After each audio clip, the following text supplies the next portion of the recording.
Okay, welcome back to our conference, the National Security State and the Kennedy Assassination. I'm Jacob Hornberger, president of the Future of Freedom Foundation. As most of you know by now, FFF is a nonprofit educational foundation. I founded it some 30 years ago with the mission of presenting the uncompromising principled case for the libertarian philosophy.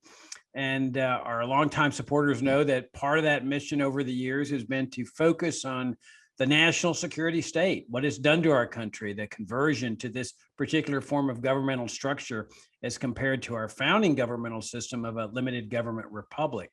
And then as part of that focus on the national security state, we have, of course, focused on the Kennedy assassination. We're still in the heart of our conference, which revolves around the autopsy that was conducted on the body of President Kennedy.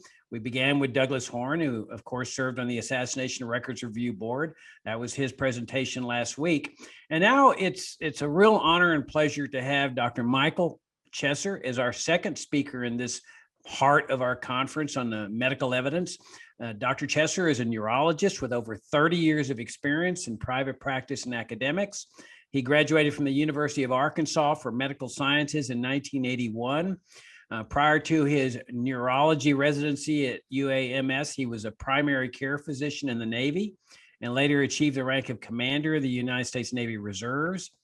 After residency, he was a faculty member at UAMS and became Associate Professor of Neurology in 1994 prior to entering private practice.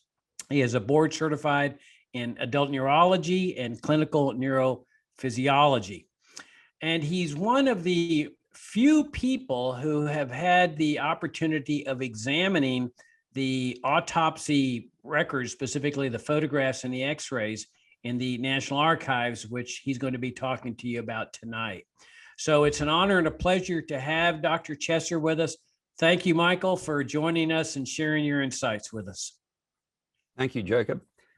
First, I would like to thank Jacob for the invitation to speak about the autopsy evidence. And I would also like to thank the foundation for sponsoring this Zoom meeting series. It's a great honor for me to be part of this meeting series.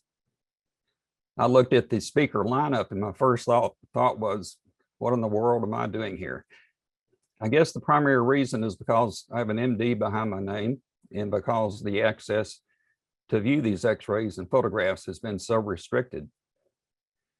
Another reason is that when you have a new set of eyes looking at these images, that person will always bring a new perspective, and it's always easier for the new set of eyes to see something new, building on what was found before.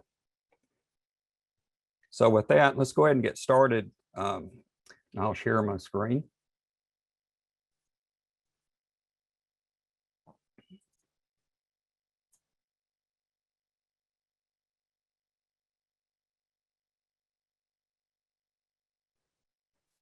Stop my video. I don't want you guys to look at me. I want you to look at these images, which are, you may need to even dim the room some to make sure that the images stand out against the darkness.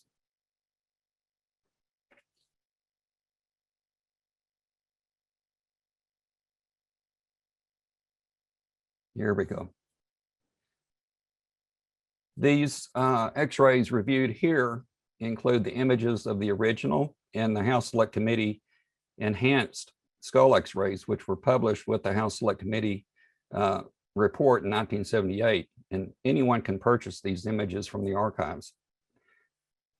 The autopsy photographs reviewed here were copied by Secret Service photographer James Fox, who sold them in 1981 to JFK researcher Mark Crouch. This violated the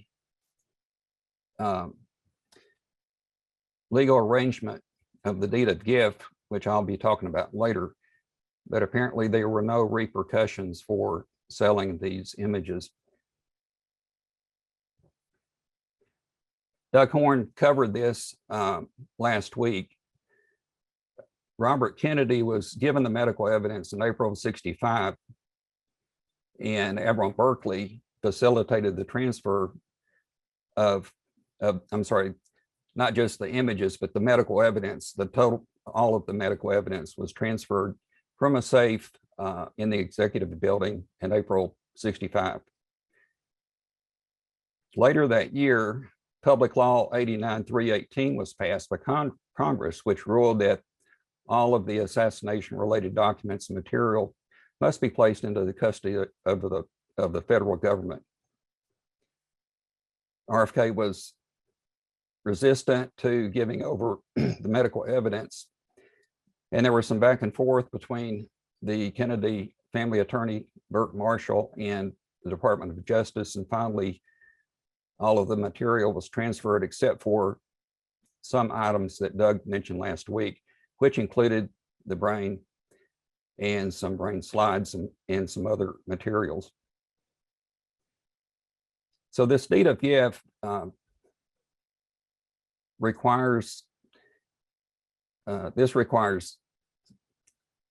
approval by the family attorney or the attorney representing Kennedy family. Must approve any request to view these materials. And they set up conditions in the deed of gift, which requires professional qualifications. Access is very limited.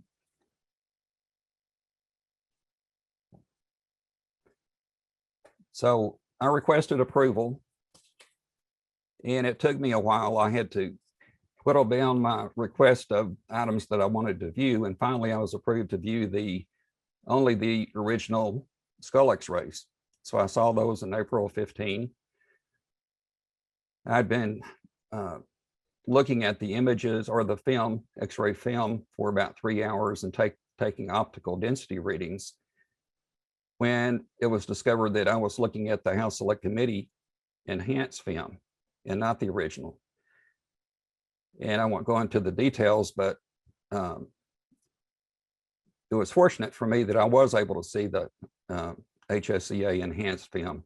They did at that time bring out the original film, or the purported original film, so I was able to compare both. Later in 2015, I viewed the original skull x-ray at the Boston Presidential Library. September of 2015, I was approved to view the autopsy photographs of the head.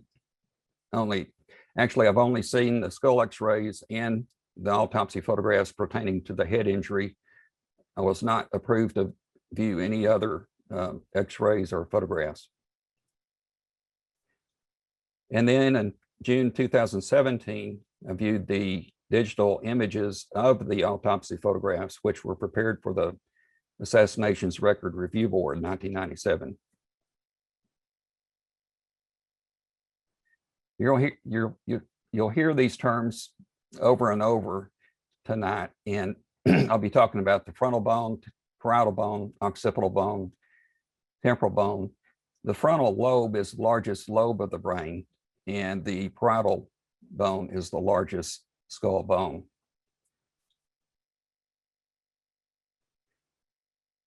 On the posterior view of the skull, this is where the WC entrance is the entry location that the Bethesda pathologists reported, and this is what the Warren Commission report concluded, was that one bullet entered at this location in the back of the skull.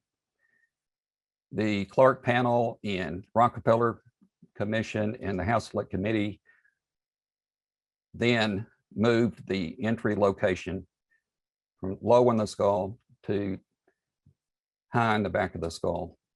And we'll talk about that some more.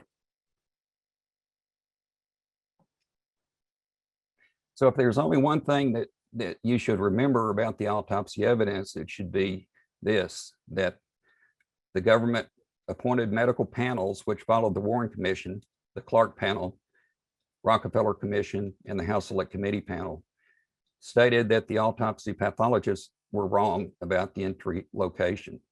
They moved it up over 4 inches. So they overruled the pathologist who viewed the skull, they touched the tissue, and it's just, this is mind-boggling to think that they would overrule the pathologists who actually participated in the autopsy. And there are a lot of reasons for that. We'll cover those. So why did they move the entry location? Well, the evidence that they were reviewing, starting with the Clark panel, the evidence did not fit an entry location at the lower edge of the skull in the occipital bone. The trajectory was off. There should have been an exit through the face. The x-rays did not show a fragment trail from the lower occipit to their proposed exit. They thought that the x-ray showed a possible entry much higher than the Warren Commission entry. The autopsy photographs did not confirm the Warren Commission scenario. There weren't any photographs of an entry wound. There weren't any external photographs of an entry wound in the lower occipital region. And the brain photographs did not fit. So in 1978, during the House Select Committee medical panel testimony, Dr. Petty, one of the pathologists for the HSCA, was questioning Dr. Humes, the chief pathologist. And he's going on here, he says, well, we have some interesting information in the form of the photographs of the brain. And if this wound were way low, we would wonder at the occipital lobes, such as are shown in figure 21.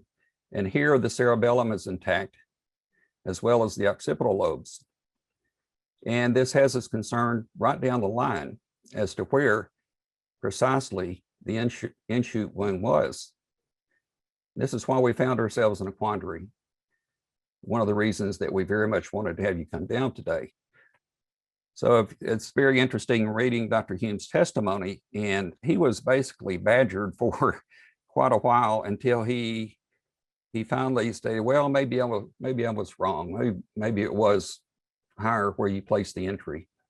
Immediately after his testimony, he goes back to saying, no, the entry was in the right lower occiput, and which is in Boswell and Fink, the other two pathologists at Bethesda, they never varied on this. They went to their grave stating that there was an entry wound in the lower occipital region.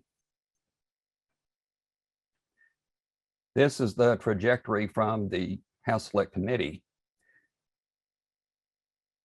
And this trajectory, this line, actually, first I point out that the Warren Commission did not actually state where the exact exit wound or exit was, but they stated it was somewhere up in this area of the coronal suture. And the House Select Committee magically were able to follow this trajectory back. They picked a spot here, which it followed back, led to the corner window of the 6th floor of the Texas School Book Depository. If you carry that same trajectory through the Warren Commission entrance, you'll see where it exits here in the face. Now, when I mentioned the House Select Committee medical panel, I should clarify that because there was one dissenter, Dr. Cyril Wecht, and he was a very courageous man, and he is a great inspiration for the other physicians in the research community. And he pointed out some of the ludicrous conclusions of the medical panel. So Doug Horn covered some of this, actually he covered this last week.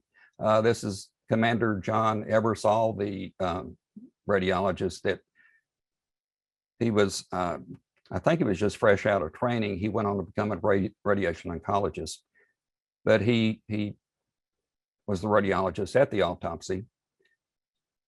This is in the white gown is Gerald Custer, foreman 3rd class.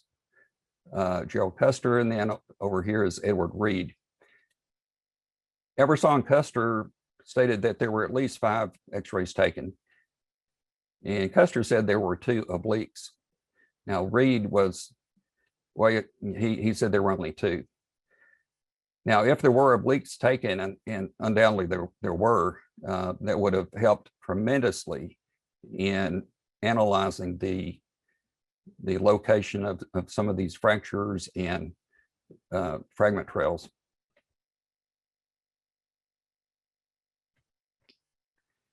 So the Clark panel inventory in 1968 lists 1 AP or frontal view and 2 left lateral views.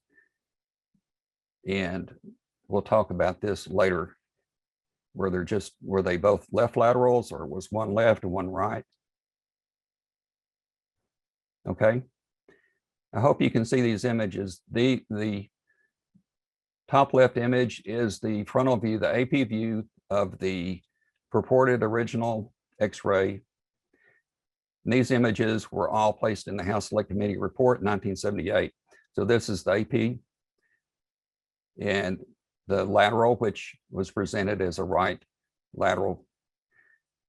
There was a third X-ray, which was not, the image was not placed into the report. And this is my replication. So I basically just took this image here and I cut it off at the area where it was cut off at the archives, but missing from view is the back third or fourth of the skull.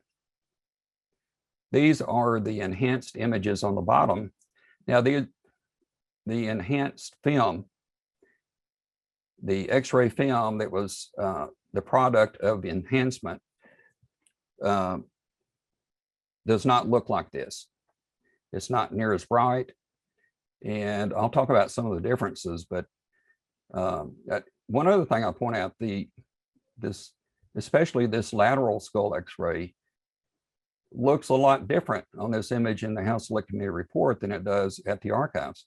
They have accentuated the darkness of the front half of the skull, and actually this whole entire area.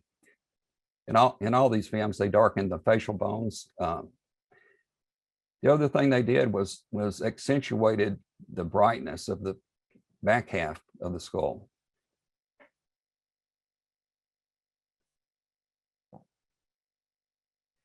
So next I want to go over what the official conclusions were regarding the X-rays. First, what did the Warren Commission report say about the X-rays? There wasn't an official radiology interpretation included in the Warren Commission report, but included in the report by Dr. Humes, they had this brief description. Rentgenograms of the skull reveal multiple minute metallic fragments along a line corresponding with a line joining the above described small occipital wound here, low in the skull, to the right supraorbital ridge. Okay, this is the supraorbital ridge. I think hopefully you can see. So there, imagine a line from the Warren Commission entry to this area of the skull. I think it's pretty easy to see that this is a bald-faced line. There are no metallic fragments along this path.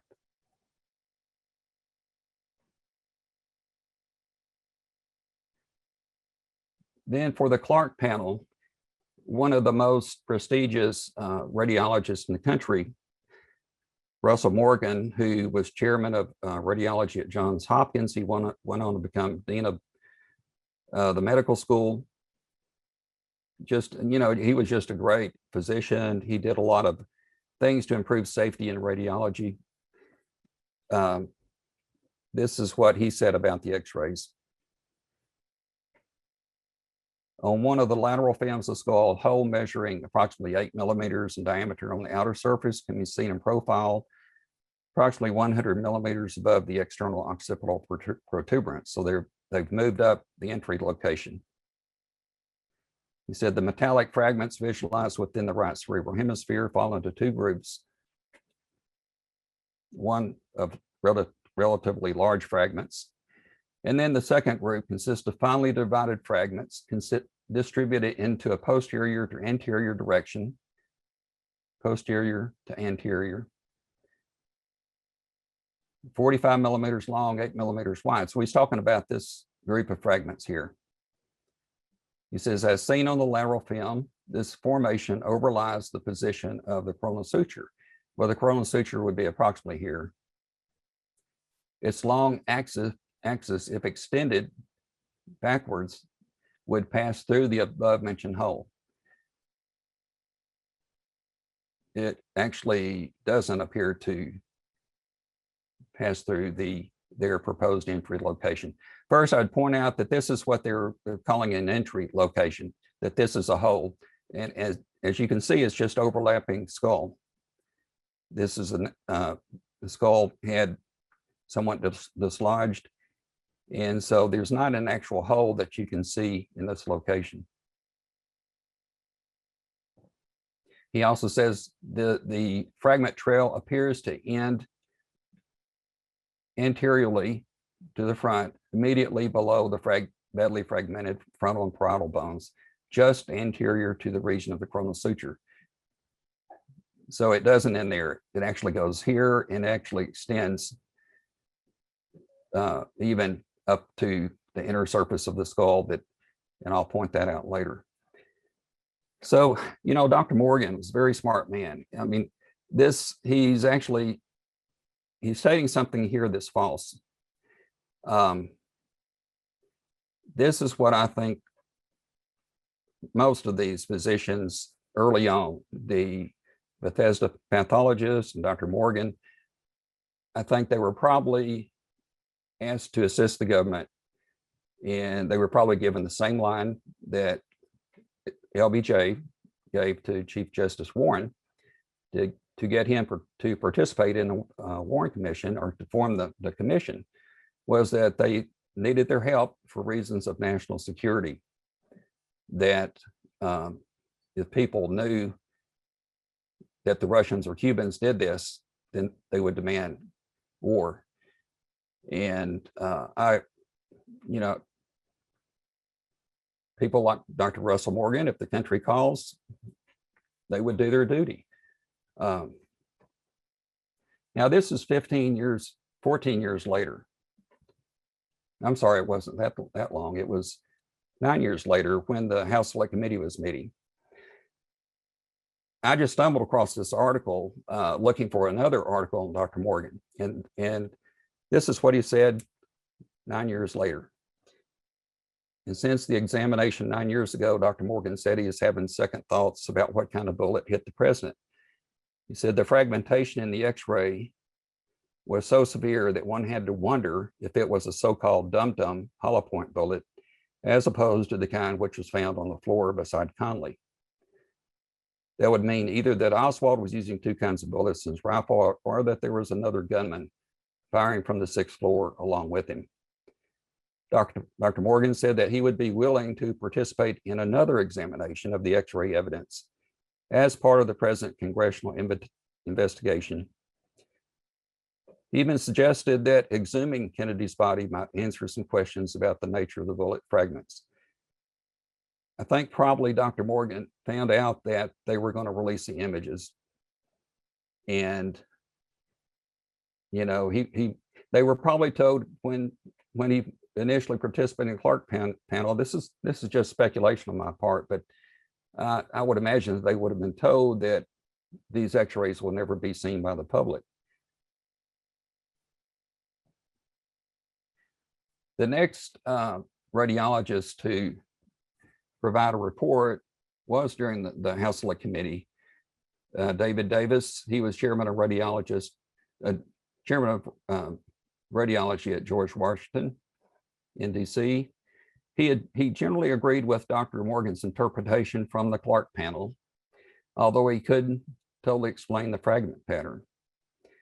He said the large fragment is outside the intracranial space. Presumably this represents a metallic fragment in the scalp, although this cannot be accurately determined from this particular examination.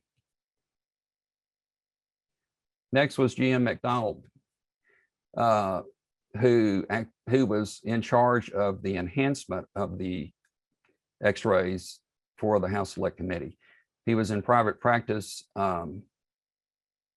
in Los Angeles at the time. He had just left the Army. He was, we'll talk about that a little bit later, but he stated that linear alignment of tiny metallic fragments is associated with the entry. They were saying the entry was here now, associated with the entry, whether there are no tiny metallic fragments back here on the film that I saw. And path of travel and exit in the posterior aspect of the right frontal bone. This is, their exit was here. All of the tiny metallic fragments were up in this area to the front of their proposed exit. So this is blatantly false. Finally, the last radiologist to provide an official interpretation was John Fitzpatrick, who is a forensic radiologist, Cook County. And by now we're starting to see a crack in the dam here, and the dam's just about to burst. He said there was no entry wound seen on the AP X-ray. He had never seen burn marks like the two artifacts on the AP X-ray. We'll discuss that too. He could not identify an entry wound on the lateral X-ray. He said no object directly and clearly corresponding to the bright 6.5 millimeter object on the AP X-ray could be identified by the consultant on the lateral skull X-rays. I presented these images to a neuroradiology conference, and none of them could identify anything on the lateral which looked like that bright object that's supposed to be a bullet. They couldn't find anything corresponding to it on the lateral. He said that the snow trail of tiny metallic fragments, or the metallic fragments in the lateral skull X-ray, corresponds to a bullet's track, but he couldn't determine the direction just from the path itself. He opined that the 6.5 millimeter radio opaque object on the AP skull X-ray looked almost as if it had been machined off or cut off a bullet. So this is what he's talking about. And there's not, first this is supposed to be, this is representing the original X-ray at the archives, but it wasn't nearly this bright in the back or nearly this dark in the front, although it was accentuated, but not nearly this much. But there wasn't anything on the lateral which would correspond to that.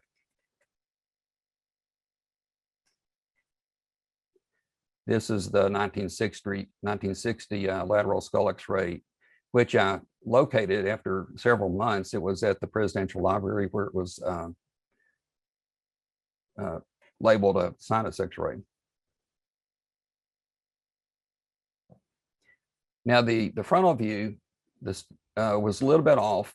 The standard angle would have been for the direction of the X-ray beam to go in this direction from the lower edge of the orbit of the eye through the external auditory meatus or ear canal. It was off about 15 degrees, and that changes a lot of the anatomy on the AP view, the frontal view. Now, if you account for that 15 degrees off and try to line it up, this is my approximation. I think it's as close as I could get. Here's the 6.5 millimeter object.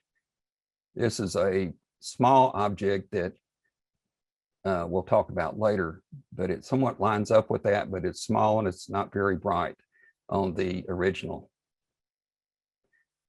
Here's the fragment trail at the top of the skull, and it lines up with these fragments here.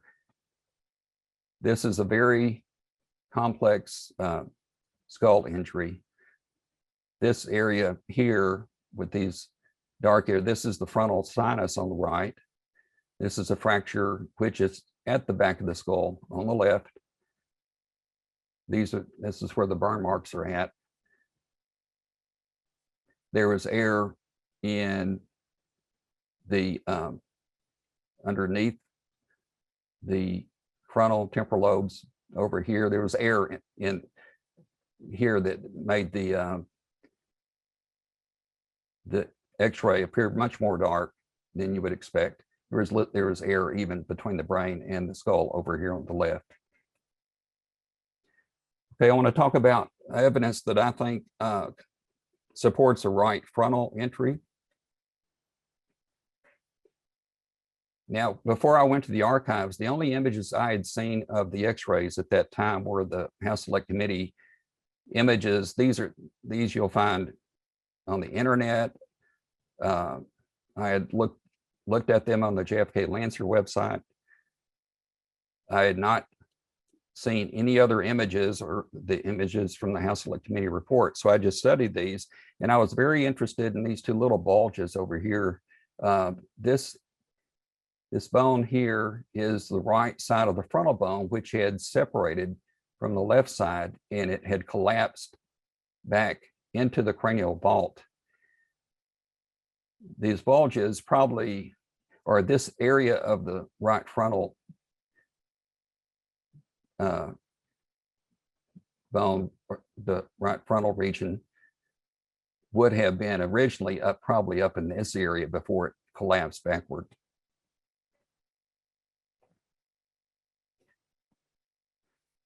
At the time, I thought that if you look at the extent of the skull of the fragments, the larger fragments, and you can't see the small fragments on this.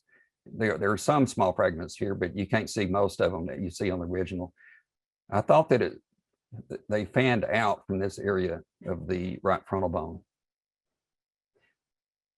So I talked with David Mantik. He had seen these images many times, and he recommended I take a loop, a magnifying glass, to look at the fine details. And I also took just a 2x magnifier.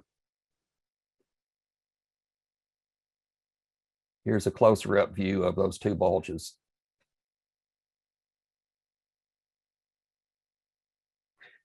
So this is what I ended up seeing on the original, or the purported original skull X-ray at the archives. And this is a vast underestimation. I added all these little dots here. That's just my trying to illustrate what it looked like. There were probably 2 or 3 times as many scattered in this region. And then here, just inside the bone, were 5 or 6 tiny metallic fragments. Now these white dots here, or white objects, they're metallic also, because they're not bone density, so they have to be metallic. But these were all scattered just within the inner margin of this defect in the bone. If you read Vincent DeMayo's textbook on gunshot wounds, he sort of contradicts himself here. In the first paragraph, he's talking about general rule to follow would be that a lead snowstorm, usually such a picture of a lead snowstorm rules out full metal jacketed rifle ammunition. And of course, the Mannlicher Carcano bullet is a copper jacketed bullet. Now he somewhat contradicts himself earlier in the book. He is talking about an M16 bullet, which will break up sometimes and will cause a lead snowstorm. If you look at the demonstrations of what an M16 will do as far as this lead snowstorm, it's nothing like what I saw. The smaller fragments are generally much larger than what I saw. What I saw is just like dust.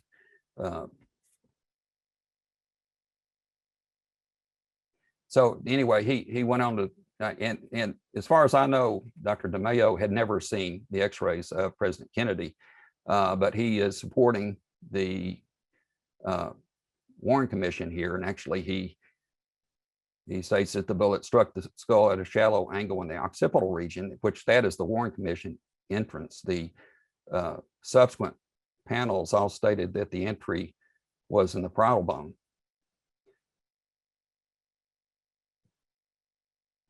This is an experiment that the Army did, I think it was back in the 40s. I'm not sure why it was done, but it was part of a lot of work that they were doing on the time with ammunition. These were fired at the same velocity into gel medium, and the 22 caliber long bullets traveled further than the short. And then they had these aluminum spheres that they fired all at the same velocity. And as you'll see, the smallest spheres traveled the least amount of distance into the gel medium. And this just follows the laws of physics that it all depends on the amount of energy that's packed into that fragment. Now, there are a lot of other factors that go into how far a fragment will travel into any type of tissue, including the shape of the fragment, the texture, and the density of the tissue that it penetrates, and also the original area of the bullet that particular fragment was located. What part of the bullet was it located in? So I don't want to oversimplify it, but in general, the small fragments don't travel nearly as far. And here we have on the frontal X-ray of President Kennedy, all of the tiny fragments were just within the frontal, just inside the frontal skull. This is a hollow point frangible gel ballistics model, striking to the right and traveling from right to left. And here again, you see the large fragments traveling the furthest, and the small ones are scattered in the middle here, or closer to the entry site. This is something else that I kind of stumbled on. Again,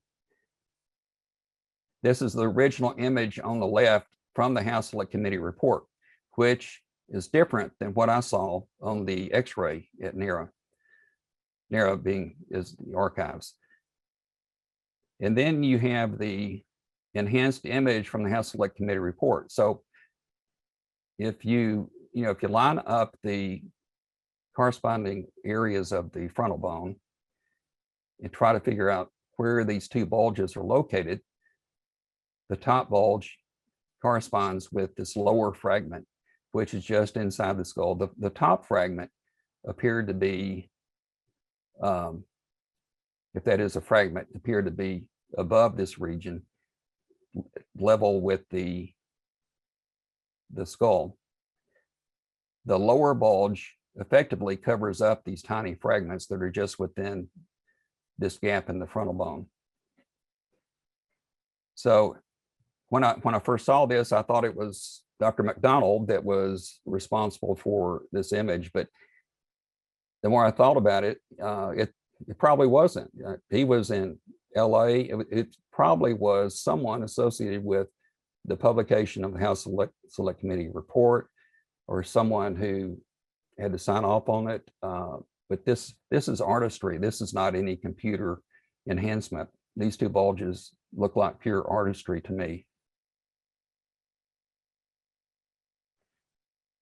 If you look at these images from the archives that, and get these digital images, it's easy to look at them under vary the brightness and contrast. And if you darken the image and see what happens, the gap in the bone appears again. but you can see where the two bulges are left. And this is Dr. McDonald. He was during the 50s, he didn't actually practice radiology. He was in charge of the animal nuclear toxicity testing in the desert for Operation Plum Bob. And then this commercial or this advertisement was from 1963. And then he supervised the digitization of the autopsy x-rays in 1978. At that time, he was also teaching defense medicine at UCLA. Again, looking at the enhanced images. I point out the area of the frontal or area of the fragment trail high in the skull. Close up, there was one area where it seemed to be layered, and some of the particles I felt were probably layered on the dura, but it wasn't all of them. It was just one group appeared to be layered, kind of sagging down. I may not be right about that, but that was just my impression. One of the autopsy photographs would have been this area of the forehead, which in this area was President Kennedy had a thick head of hair, and it would have been concealed and not seen at Parkland. This I showed this. This is the. We'll get back to this image later, but this is the scalp reflection photograph that we're looking into the skull. Up here, this is the right forehead. There's this V incision. The location of this frontal entry was up in this area somewhere. I just show this image to show that there's a fracture, a break in the bone that's pointing toward this part of the frontal bone. And again, this is 2 days before the assassination. It shows how thick his hair was, and it would have been just up here within the hairline. Were there any witnesses to this? At Parkland, there was one witness, Dr. Crenshaw, thought that there was a frontal entry. All of this that you're seeing here was not seen at Parkland. All of this, for this photograph, that they kind of opened the scalp up, and in this incision here into the forehead, this was not present at Parkland. We have witnesses who attested to that. I think, in my opinion, and I think a lot of other people have thought this for years, is that this V incision was done somehow to manipulate the evidence up in this area. They may have, by the time, I don't know exactly what would have been done, but there was no reason to do a V incision like this as part of an autopsy. It's just not done. You do an incision across from ear to ear to move the scalp back to access the brain. So it wasn't there at Parkland. It was there by the time the official autopsy began at Bethesda. At Bethesda, you had Dennis David, hospital corpsman, thought he saw an entry in that location. Thomas Robinson, who was there early with the body before the official autopsy began, and then he worked on the body after the autopsy. And then there were some photographs that are not in the official collection. They were taken by William Knudsen. William Knudsen showed them to Joe O'Donnell. Knudsen, I think, was a Navy photographer, but his photographs are not part of the official collection. He showed photographs to Joe O'Donnell, who stated that he saw a photograph with an entry wound up in this area. Finally, in the several years ago, when Doug Horn talked about this, Quentin Schwinn, someone stated that he had been shown a photograph with an entry wound up in this area when he was at I think he was at the Kodak facility in Rochester, but I may be wrong about that. Next, I want to talk about X-ray evidence of a right temporal entry.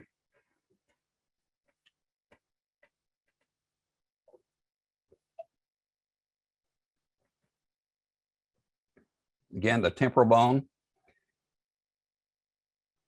Temporal bone extends way back here, so the occipital bone covers most of the cerebellum, but the temporal bone, the posterior part, covers part of the cerebellum.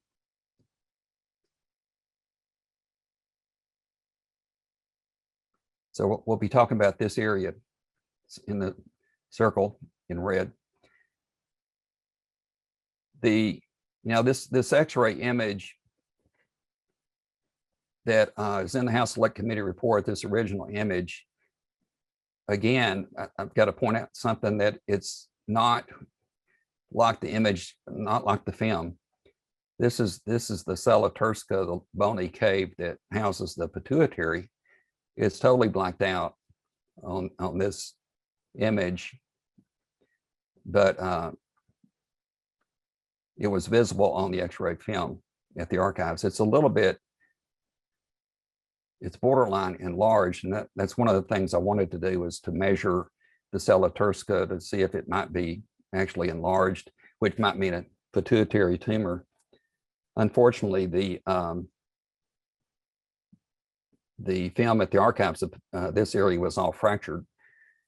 When I measured it at the Presidential Library, I just had the lateral view. I wanted to combine it with the frontal view, but the measurement still was at the upper edge of normal. And this is not something that I really looked at closely at the archives. A couple years ago, I thought that I would, I would look at the images for several days, and I get sick and tired of looking at them, and I might not look at them for months. A couple years ago, I thought, well, I want to look and try to see if I can match up different parts of the skull on the AP and lateral to see if I can make some sense of some of these fractures. So I was looking at this area closer, and when I magnified it, it was very strange. So this part is blacked out, and I'd give anything to go back to the archives to look at the film to see what it looks like. I've asked to go. Dr. Mantic's asked to go. We've been denied any further visits. This is how this area looks on the enhanced image in the HSCA report. A closer examination on these vertical lines are grid lines. It's nothing. The grid was used to try to prevent scatter, and it helps cause a more distinct image. But this is darkened out here because I think because of whatever they did to darken that whole part of the X-ray image. But you catch this smooth contour defect in the temporal bone. Now you can't tell if this is right temporal bone or left temporal bone just by looking at it, but all the other evidence points to the right side. So inside this smooth gap in the bone, you've got a soft tissue density that looks like a V pointing somewhat up in this direction. Same area, different brightness. Now in this area, I don't know if you can see this, you may not be able to see it. There were, I counted 3 fragments. They look like sort of smooth fragments. I think they're bone fragments. They're not bright enough to be metallic or bullet fragments. You can see Ebersol's line. Dr. Ebersol drew a line from the skull. He stated that it was for the purpose of preparing a bust of the president, which I don't think anyone buys that, because that's another story. And I think Dr. Mantic may be discussing that. One other thing I'll point out here, go back. There's overlapping bone. There's a skull fragment here that's overlapping this area, and it's this sharp edge here. And so we don't see what's behind that. When I looked at this particular defect, I thought, well, you know, it's got this lip on it.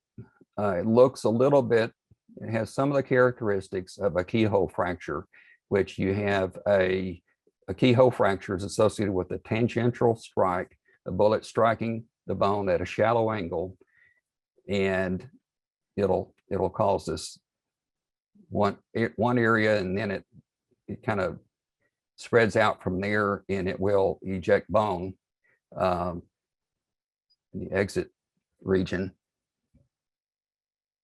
But you can have a keyhole fracture. Initially, these were thought to be only associated with entry wounds, but it's been shown that they can also be associated with exit wounds. This is an article documented that an exit keyhole lesion, and this was actually the skin lesion associated with that.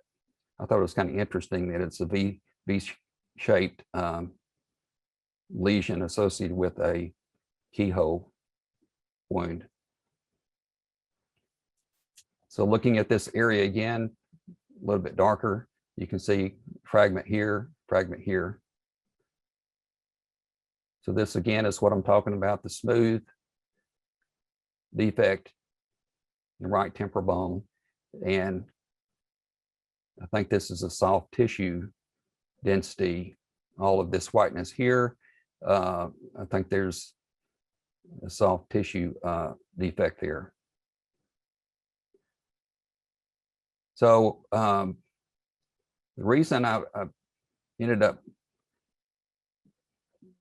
actually, I think, paying more attention to this is when I was looking at corresponding parts of the skull, different vertical levels here, and ended up looking over at this region of the right temporal region. Again, this is the same view on the enhanced images.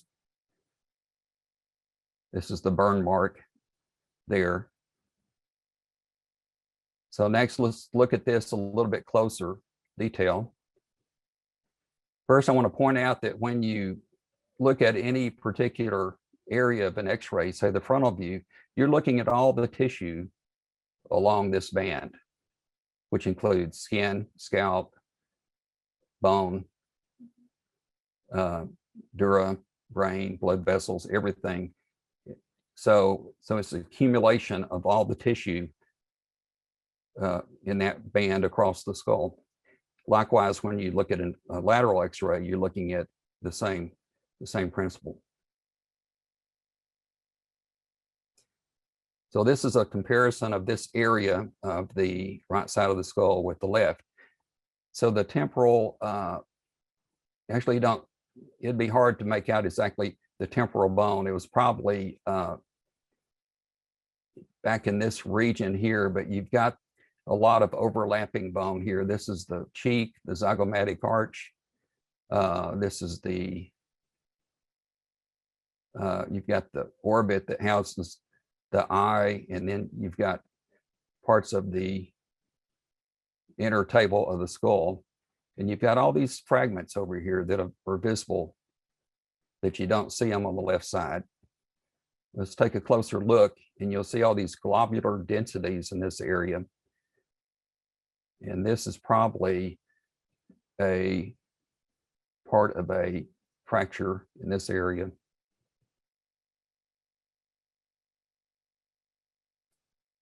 Look at it under different brightness and contrast, and it really stands out. There must be over 12 to 15 little, and these are bone fragments. These are not bright enough to be bullet fragments. But they're on either side of this dark area, which I think and again, you can see it there. So let me go back.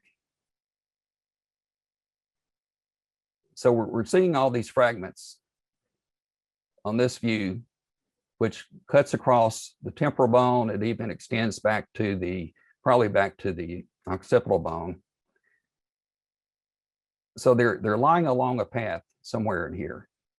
Now we know from the lateral view that there were 3 in this region. So all these others are probably scattered back here. They're just strewn along this path.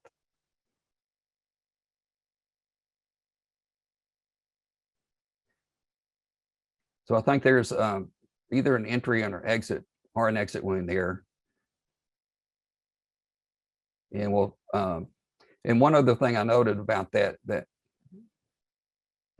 is first talk about fractures. When you have an entry, you'll have radiating fractures spread out very rapidly, actually travel across the skull faster than the bullet will because of all the energy that's been displaced.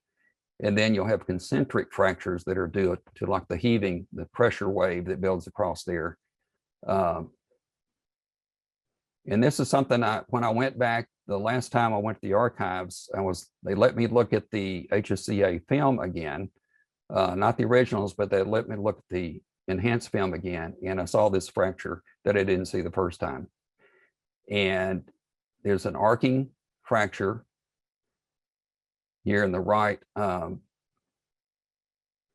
lateral frontal region. And then there's a fracture that stops when it encounters it. So this could be, both of these fractures could be related to here, or one, which is what I suspect is that this was a radial fracture which stopped when it encountered this arcing fracture. But there's no way of knowing for sure if both of these might be related to this entry here, entry or exit.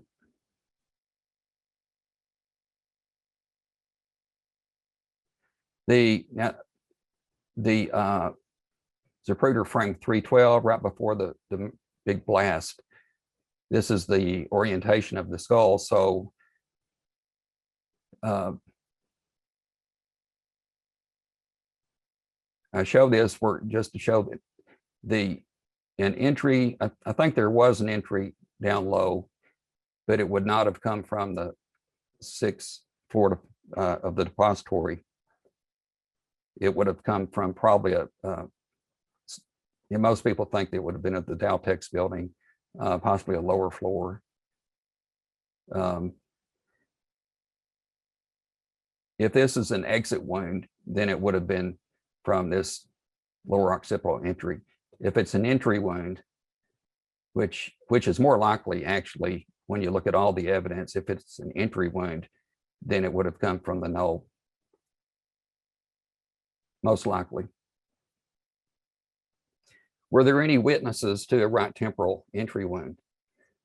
At Parkland, there were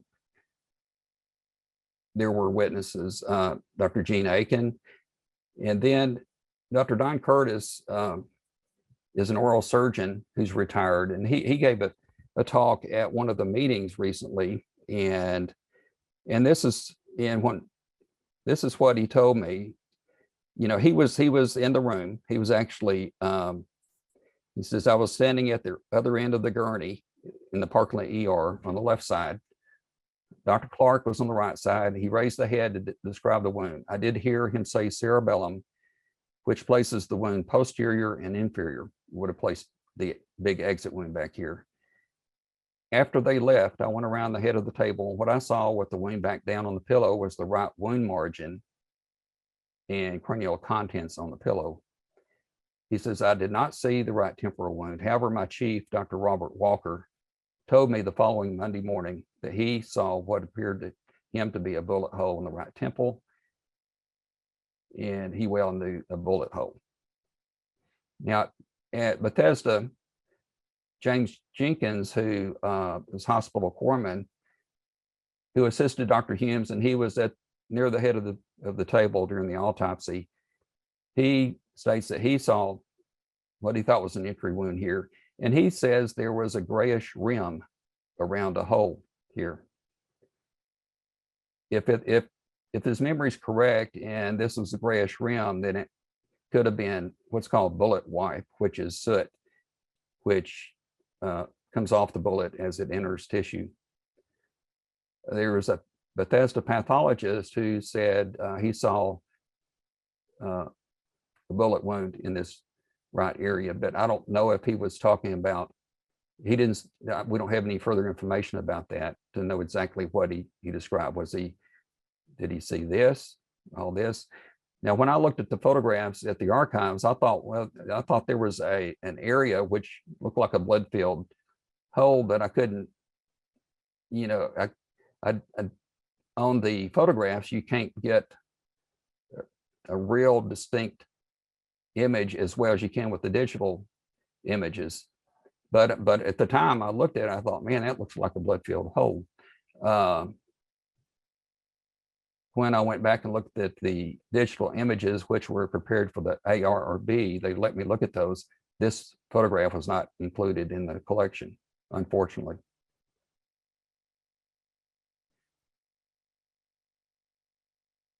This is the area of the skull involved in a temporal wound.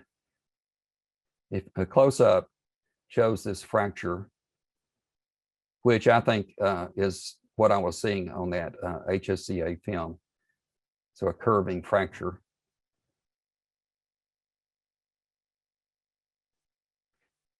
Now this, as you see, there's bone sticking out here. And in this area on the image that we looked at, displaced in the House Select Committee report, this is all dark. I think it was darkened when they put the image in. They darkened that area before they put the image into the report. It would have been in this area of the skull.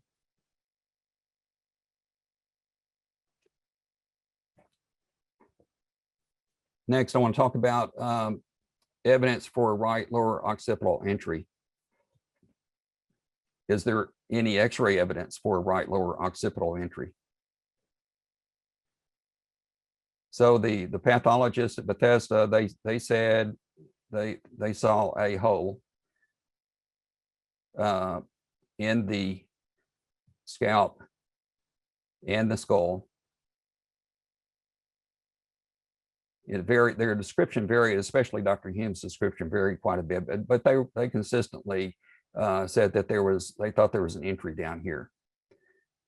And this is a lot of people think that this is what happened with the Bethesda pathologists too. They were told that they could that they should not include anything in the report which would insinuate that there was anything other than a single bullet wound causing these wounds. In other words, no evidence of a frontal shot. They were very, if you read their comments, they seem that they were very insulted when subsequent panels moved the entry location up here to the parietal bone. But if you just look at the skull X-ray, you can't see an entry here. You can't see a defect in the bone, but it was so close to the midline that it would not stand out, okay, because there's too much bone on either side of it in this cross section. You just wouldn't be able to see it.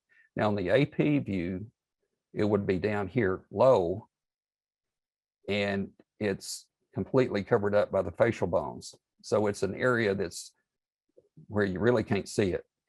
But these long fractures, especially these two fractures converging in this area, are very, to me, very supportive of an entry in this location. Now, I think the lateral, the full lateral X-ray should be oriented like this. I think it's a left, and I'll talk about that later. But again, it would be, the entry would be over here.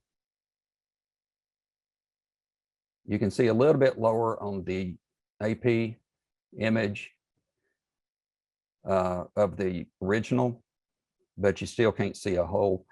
Now,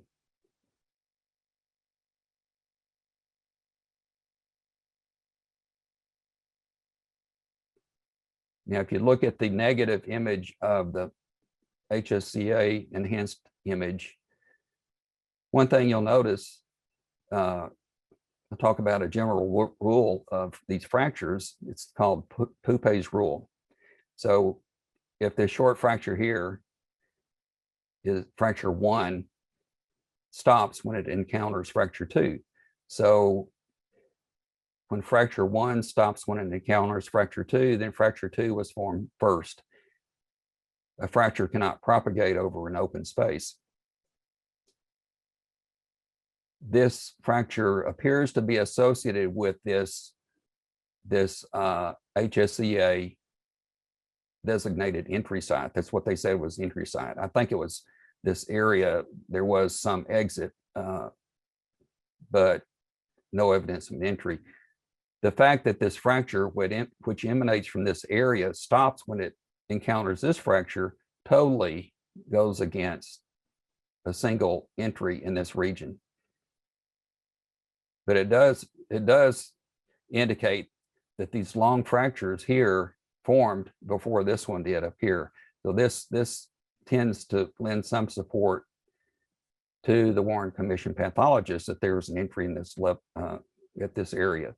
Dr. Randy Robertson has talked about this for several years, that this supports an entry in this location.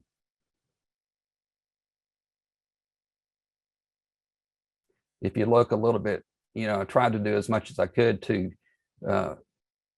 bring out this area. There seems to be some jutting bone back here, but again, it's really hard to see because these images are so fuzzy.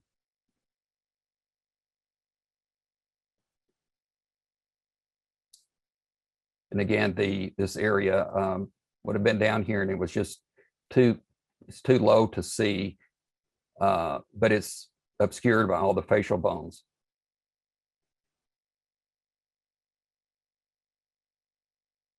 Since we're talking about the occipital entry, I want to just mention here that this area of the skull, that at the back of the skull, the shaded area is in general the area of the occipital bone.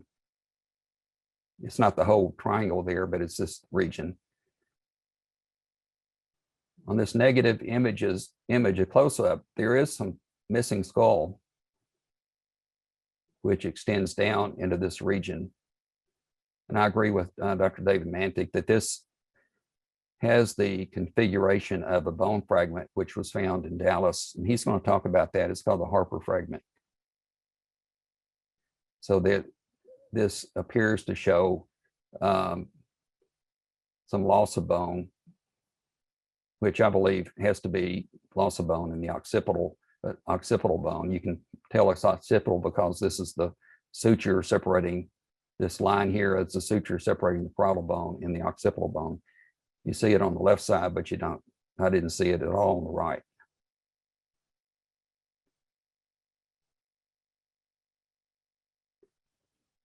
Okay.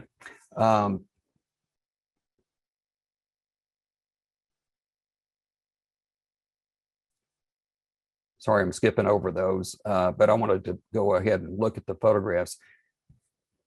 The next question is there photographic evidence of the Warren Commission entry location, which was right lower occiput. The external occipital protuberance, it's right in the midline, right about here. And so they said their entry was here. There's this blob of tissue, which when I looked at the digital images, sure enough, it looks like brain tissue with a vein in the middle, but it's not in the area that the Warren Commission said there was an entry locations. this is very, all of the back of the head photographs look very strange to me. The scalp looks normal. The scalp and hair looks normal, but I believe that it was being stretched and pulled. And I'll describe that in a little bit more detail later why I think that. But the hair in this area down low in this region did not look natural to me. It was just very unnatural, especially all along in here. It looked like someone had brushed in. When I looked at the digital images, it looked like it was sort of brushed in. I think it's artistry again that could have been done at a research photographic lab. And there were some faint shadows in the background, but it was really hard to tell. But it just did not look natural to me, whereas all of the hair up in this area looked natural. This whole area, the autopsy photographer Stringer, you know, and all of the witnesses from Parkland, they said this just did not look like what they saw.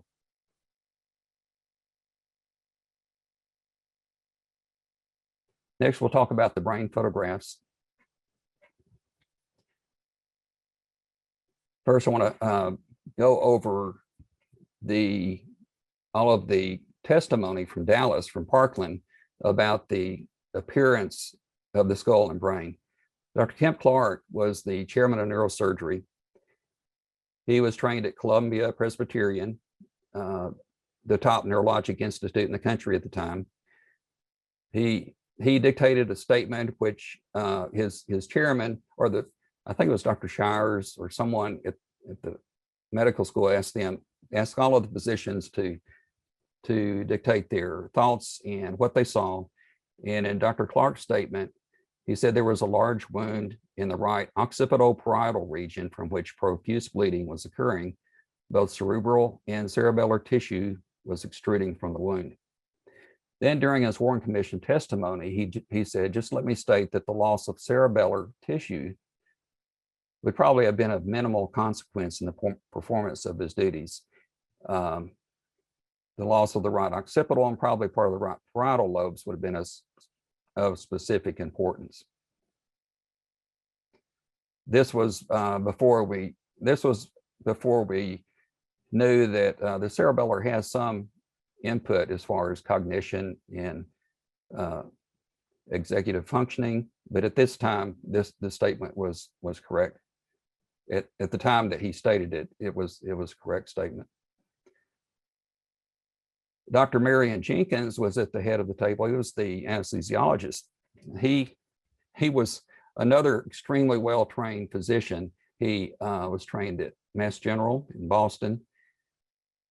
He was right there observing the wounds. He said there was a great laceration on the right side of the head, temporal and occipital, causing a great defect in the skull plate, so that there was herniation and laceration of great areas of the brain, even to the extent that the cerebellum had protruded from the wound. There were fragmented sections of the brain on the drapes of the emergency room cart. Dr. Robert McClellan also, he said probably a third or so at least of the brain tissue was blasted out. Posterior cerebral tissue and some of the cerebellar tissue had been blasted out. Dr. Charles Baxter was the head of the ER at that time. He was assistant professor of surgery, went on to become full professor. He said that portions of the right temporal and occipital bones were missing, and some of the brain was lying on the table. So again, looking at some were saying parietal, occipital, some temporal, occipital. It's all in this area here, okay, is what they're talking about.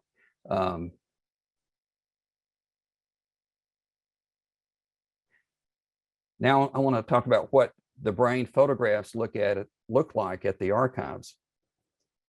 So we don't have any brain photographs that have been released in the House Select Committee report, but there are 2 photographs at the archives of the brain, which is said to be of President Kennedy's brain.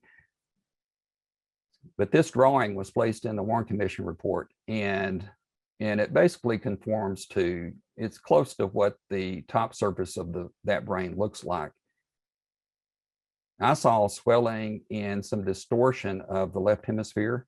There was subarachnoid blood, which is blood between the arachnoid layer and in the brain. And it can be, you can see subarachnoid blood from trauma. You can see it from a ruptured aneurysm, other causes. They said there was, the pathologist reported contusion of the basal, frontal, and temporal lobes. When you put all of this together, this is the typical findings that you would see with a closed head injury. Would point out that on the brain that I viewed, the photograph I saw, it's not quite right. The hemisphere, there was a deep furrow in the tissue over here on the right side, but it did not extend all the way to where it meets the left hemisphere. The cerebellum was completely untouched on this view. And when I looked at the ventral surface of the brain, that photograph, the cerebellum was completely untouched except for a little tiny sliver of a fovea hanging loose on the left side. I saw a little bit of a saw mark along the outside of the left temporal lobe. I want to show you, this is a fresh specimen cross section. This is a cerebral lobe. So that you might be looking at, say, the frontal or parietal lobe here, and this is called a gyrus. Notice the marked difference in that appearance compared to the cerebellum. You have all these delicate fovea. It looks like the tree limbs, and it's just very distinctive appearance. There's no way in the world these physicians mistook macerated cerebral cortex from cerebellum, or macerated cerebral tissue from cerebellum. And that's people have been Warren Commission apologists and others have tried to paint these Parkland physicians as just not very competent. It couldn't be further from the truth. It's just ridiculous. If Kemp Clark said there were cerebellar tissue there, it was cerebellar tissue, but he wasn't the only one. One other thing that struck me was looking at this drawing that Dr. Boswell did. He said the falx, I'll show a picture of this, the falx was loose from the sagittal sinus back. So the sagittal sinus is a vein here. Here's the falx. It's like a thick fibrous tissue. It's imagine a drum head. It's really thick and tense. So it was loose from, it was separated from the sagittal sinus, from the coronal suture back. This would be something you would do to remove a brain, okay, to remove evidence. But if it were due to the injury itself, if it were due to the bullet blast, there's no way in the world it could have been lacerated without affecting the left hemisphere. In the left hemisphere in the brain photographs at the archives there was no evidence of any laceration or missing tissue at all. So, many people are convinced of this, that the brain photographs at the archives could not be President Kennedy's brain. John Stringer, the Navy autopsy photographer, he testified under oath that he did not believe the photographs from the supplementary brain examination could be the photographs he took.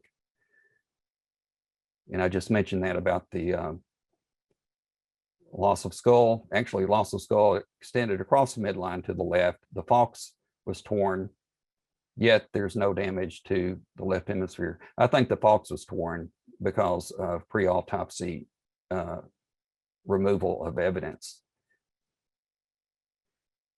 The ventral brain photograph shows a faint saw mark extending along the left side. And those in attendance at the autopsy either stated that Humes did not use a saw or he required minimal use of a saw. Again, the brain to me looked small and deformed, like it looked like it had been sitting in a jar for an extended period of time. It was it would not have been difficult to find a substitute brain for those photographs or for the second brain examination that they performed. It would not have been difficult at all. At that time, it was routine to perform autopsies, and they had the Armed Forces Institute of Pathology nearby where, brains were shipped in all the time for pathology examinations.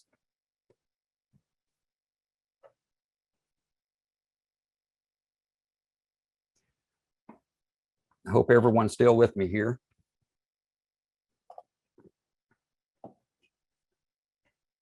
One of my favorite words is escamotage, the French word for deception. And I think there is a lot of deception that has been built into the medical evidence, and there's been manipulation of the evidence. And Doug Horn and going back to David Lifton talking about the shenanigans that went on at Bethesda. It's part of a cover-up to hide the true nature of these wounds.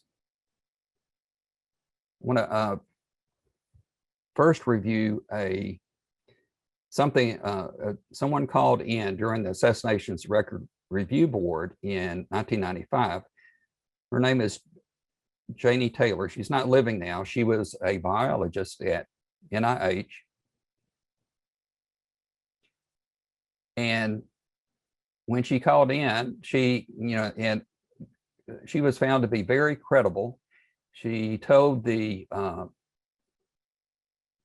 people Dave Montague, that when she called in, that this had been on her mind for a long time, and that she'd wanted to, and when she found out about the ARRB and that they were taking communications, any information regarding the assassination, they wanted to receive it. They received a lot of bogus reports, but this lady seemed very credible. She worked with a man named Clarence Israel, who told Janie Taylor that her brother was one of two African-American orderlies present in the autopsy room at the medical center the day of the autopsy.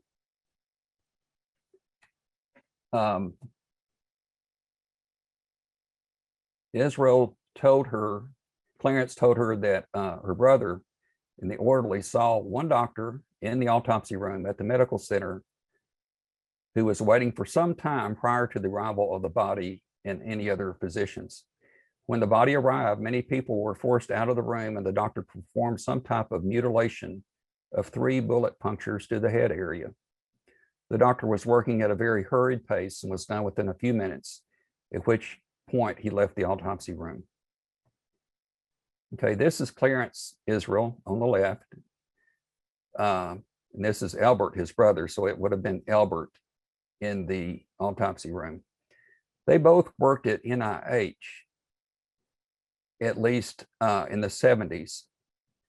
They were both professional baseball players in the, actually before that, they were Army veterans in World War II. Then they were professional baseball players in the Negro Professional League. And in the 70s, they were both working at NIH. I don't know where Albert was working in 63. if he was in an NIH then, it's still possible that he could have been trying to make some extra money working overtime at other hospitals. I don't have any information about that. And there was no follow-up done regarding this communication from Janie Taylor. They were both well respected in their communities, but it took a toll on Albert. Now Clarence, his nickname was Pint. He had a park named after him in Rockville.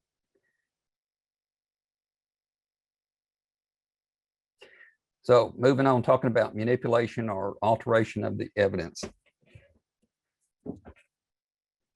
I recently, I was trying to review this once again, and I couldn't find any references. So I ordered this textbook, which is a great textbook. And I wrote David Mantic. I said, I found this great X-ray textbook, and it describes how this could have been done back in the early 60s, even 50s. And David just, he couldn't believe it, because he has mentioned this particular textbook and he's quoted it in all of his talks and in his writing, and I completely forgot it. So apologies to David. But even before copy films were available, X-rays could be copied using regular X-ray film. They would pre-expose the copy film to light to a certain, for 15, 30, 45 seconds. It varied depending on how bright they wanted to make it. They would then place the original X-ray on the glass. They'd place the copy film between the original and this metal plate, and then they would expose it to light, a uniform light source. And by this copying process, they made very good copies. The important part here is, when you copy something like this, you could add, and David Mantic has talked about this, and I agree completely, you could add artificial densities to the X-ray film that would be seen on the copy. And I think that's what they did with this object here. No one at the autopsy saw anything like this on the X-ray at the time of the autopsy. No one reported seeing anything like this. They were perplexed because they couldn't find a bullet on the X-rays. They couldn't find a large size bullet or a large bullet fragment. They saw these smaller fragments. Dr. Mantic had a long conversation with him, and I think he'll cover that next week. Dr. Ebersol said, no, we didn't see any big bullet fragments. He says the bullet did a typical thing. It smashed into hundreds of pieces. And no large fragments were placed into evidence from the autopsy. So this density could have easily been added during the copy process, and I think that's when it happened. Now, when I looked at the purported original film, which I think is a copy, it was very strange looking. It was not so dense on the lower edge. It looked like it was almost like a transparent, and then it became progressively more dense. And then there were a couple of fragments that were visible within the periphery, or within this object. There's a large one here, and there was a small one over here. I want to go back and point this out. Okay, according to the official version of the bullets that were fired that day, shot number 1 missed and ricocheted off the road, and a fragment hit a bystander named James Tague. Shot number 2 supposedly went through President Kennedy's upper back, and then it exited in the throat, and then it makes a big turn and goes through Governor Connolly's chest, through his radius and his arm, through his leg, and then apparently comes out and into his clothing. And this bullet, which was placed in the evidence, was found on a gurney at Parkland. Okay. Then we have the third. This is what they said. These are the remnants of the shot that hit his head. This is supposed to be the remnant of the tip or the front part of the bullet. And these are two different views of the base of the bullet. So we're expected to believe that this is a midsection taken from the midsection of a bullet, while the front tip of the bullet and the base of the bullet exited, but the midsection is left in the body. And these fragments were all found in the front seat of the limousine.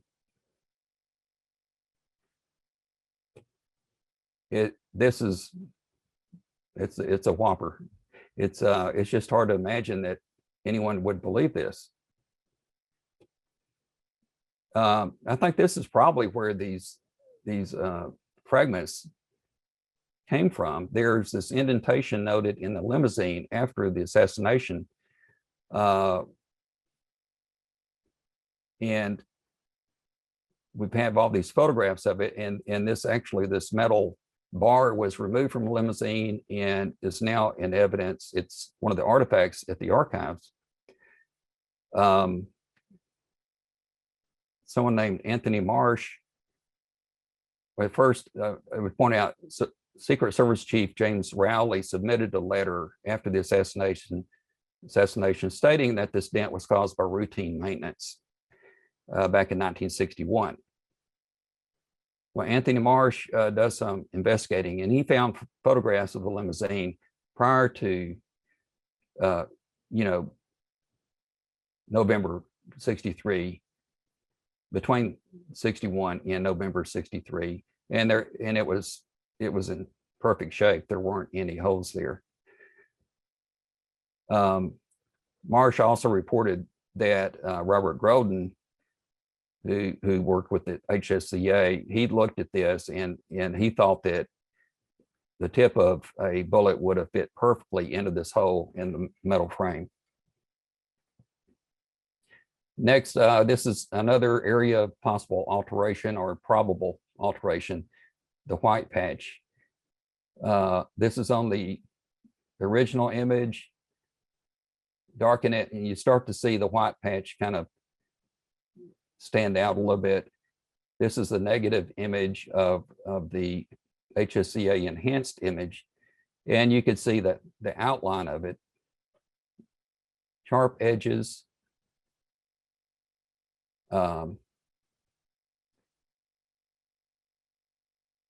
This fracture here abruptly terminates when it impacts or where it reaches this dark area.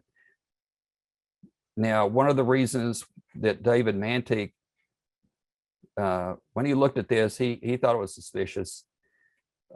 He took optical density readings of the original film at the archives, and it showed that this was incredibly dense, just barely below the density of the petrous bone of the temporal, petrous ridge of the temporal bone, which is almost solid bone across the base of the skull. So when I talked with him before going to the archives, he asked me to take optical density readings myself.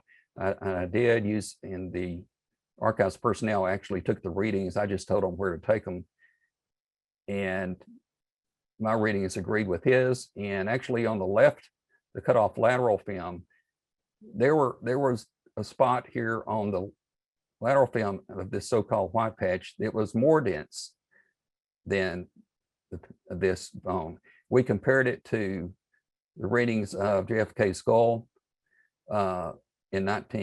skull X-ray from 1960, and it's just many magnitudes off his baseline reading. Here's the same area. Notice that this white patch falls in the region between this temporal wound and the this fragment up here. It also it falls between here and this missing bone where we think the Harper fragment fits.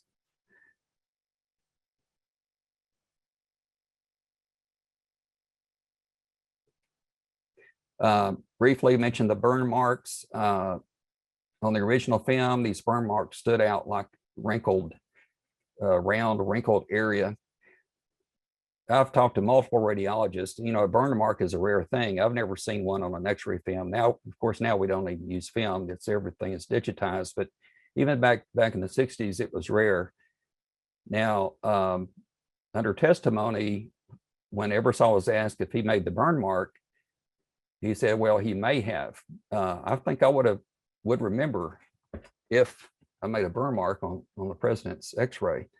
Now, Custer said that that Ebersol made the burn marks. There's one that's larger, it's perfectly round, and one that's smaller, and again, it's round. And then you had these metallic densities within the burn mark. So they're just above the area that we were looking at before with all the fragments. Now, Custer said that Ebersol was just looking very closely at this area, and he was probably looking at what we've been looking at here with all the bone fragments, if that's really what happened. But the really unusual thing to me about it was so perfectly round. It's still, I have a lot of questions about this. Is this really what happened? And the other thing is this lateral X-ray that's cut off is the explanation for it is sort of iffy. I won't spend much time on that.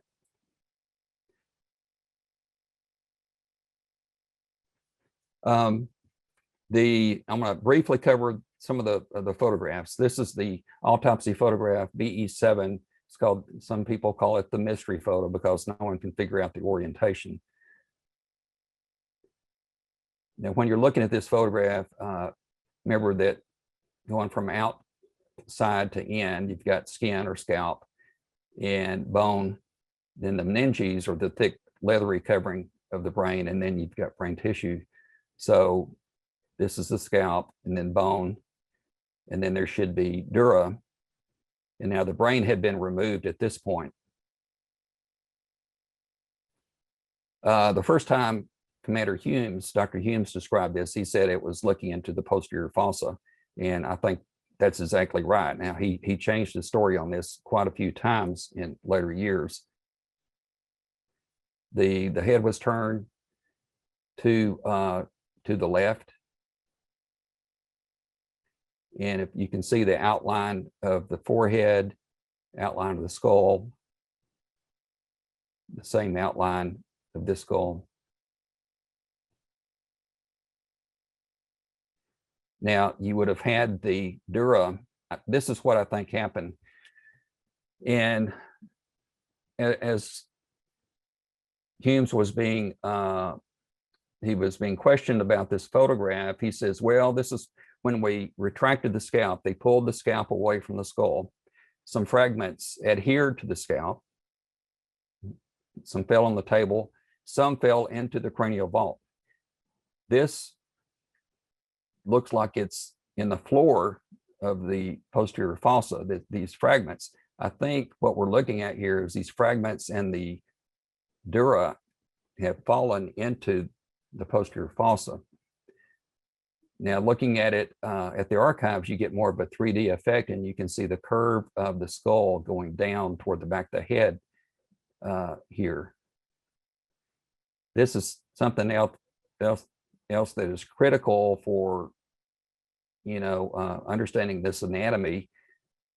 If you look at this V incision in the forehead, you can see At the archives, this area is clearly visible to me in the right forehead on this photograph. Also, you could see just a little bit of eyelashes and eyebrow up here, and the chest wall just distally there. So this is forehead. This is the right temple. Back here is the posterior fossa. Again, this photograph is cropped, so it was reduced, but at the archives, you could also see where some of the abdominal wall fat had been pulled back as part of the autopsy. Again, here's the incision, forehead incision.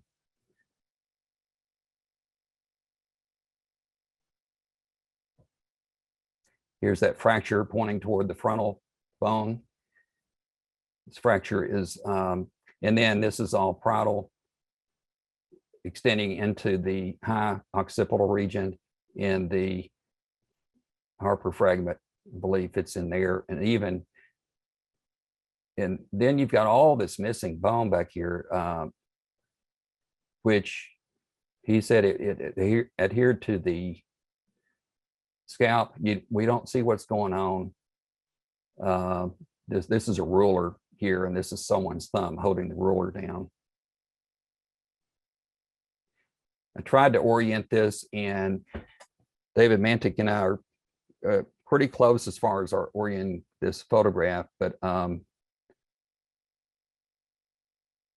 strongly believe this is the right forehead. Here are the fragments that I think collapsed into the cranial vault. Now, where did they originally come from? From the occiput, from that wound, or did they come from a right temporal wound? I don't know. I think it's this most likely came from the occipital region, though, more likely just based on how it looks. There were a couple of photographs of this mystery photo that looked to me very strange. They had these shadows cast across them that looked like someone had taken a photograph of the photograph, and there were some pieces of lint or dust that were causing shadows across there. It was very strange. Now, the back of the head photographs, one thing I want you to notice here, this is President Kennedy the day before in Fort Worth. Notice the location of his cowlick. If you talk to a barber or a hairstylist, they'll tell you these cowlicks are very stubborn things. They don't want to be moved around. They don't want to follow your comb or brush's direction. So this is way on the far left side of his head. Where is it in this photograph? This looked like a cowlick in the middle, and that's another reason I think that they were, for the photographs, they stretched the scalp over. But I still think that there was some artistry, something was done to cover up some missing bone or missing scalp lower in this region. I don't pretend to have all the answers on this, but I'm just giving you my impression from looking at these photographs. We covered this before. I won't run through it again. The Clark panel on HSCA, change of entry location. Here are some problems with the House Select Committee scenario where the entry is moved way up to the parietal bone. First, the Bethesda pathologist and other observers did not see any entry wound at that location. It does not fit with the description of the wounds at Parkland. Actually, the Warren Commission scenario doesn't fit with the description of the wounds at Parkland either. Think about this. There are no photographs of an entry site on the scalp anywhere at the archives. No photographs were taken at Parkland, okay? But at the archives, there are no photographs showing the picture from outside of what did the scalp look like, the entry wound. I think the reason they couldn't do that was because there was a large exit wound adjacent to it. They could not show the picture of the occipital entry without showing an occipital exit from a separate shot. Another problem with the HSCA scenario is the fragment embedded in the scalp at the HSCA location. I think it's more compatible with an exit wound. The pattern of intersecting fractures argue against an entry at the HSCA entry site. And also, it still doesn't explain the fine trail of tiny fragments at the opposite side of the skull.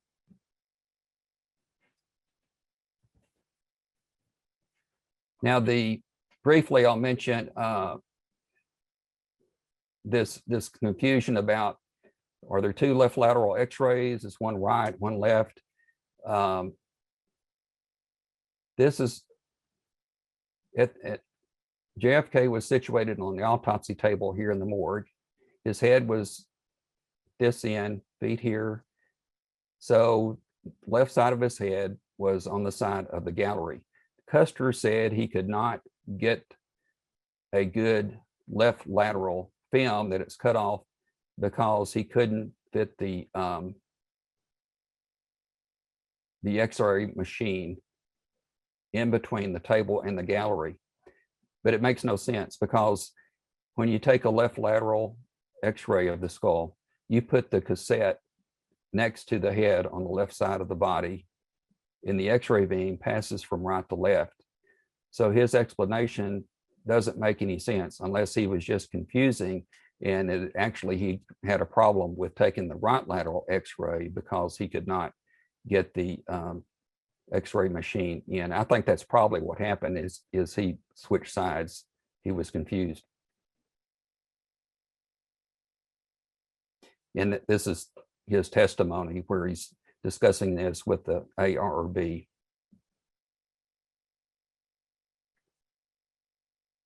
So I'll skip over that. And this is my replication of the left lateral skull film. This whole area was just cut off. There are a lot of things wrong with this film. Again, I think it's another copy film. David Mantic may talk about that next week. Actually, the measurements of this film, I didn't measure it, but it was measured for the ARB, I believe. And it was not even the same size of it was smaller than the film that they were using for the autopsy in 1963. So this is how we've traditionally looked at these two X-rays, the laterals, that this is the right and this is the left lateral. But I think this is actually what we should do, is refer to this as the, flip it over, this is the left lateral and this is the right lateral. And I'll go over one more reason why I think that's the case, and is this faint fracture line here. If you see it over here, you can see this edge of bone. So on this side to the back, there's bone present, but anterior toward the forehead, there's missing bone. You can follow it down. It crosses these two, it crosses this long fracture. So if you go back to Poupet's rule, that means one of the fractures is on one side of the skull, one side is on the other, because they cannot propagate over an open space. I saw this image in an article, and when I saw it, I wanted to see if it matches up, and I think it very much does match up. This is going from temporal region to parietal region, and there's missing scalp. I think we're looking at brain. Yeah, can I be sure that's not skull? No, I can't be completely sure, but I think it's most likely brain, because what we see here is we've got missing missing bone interior.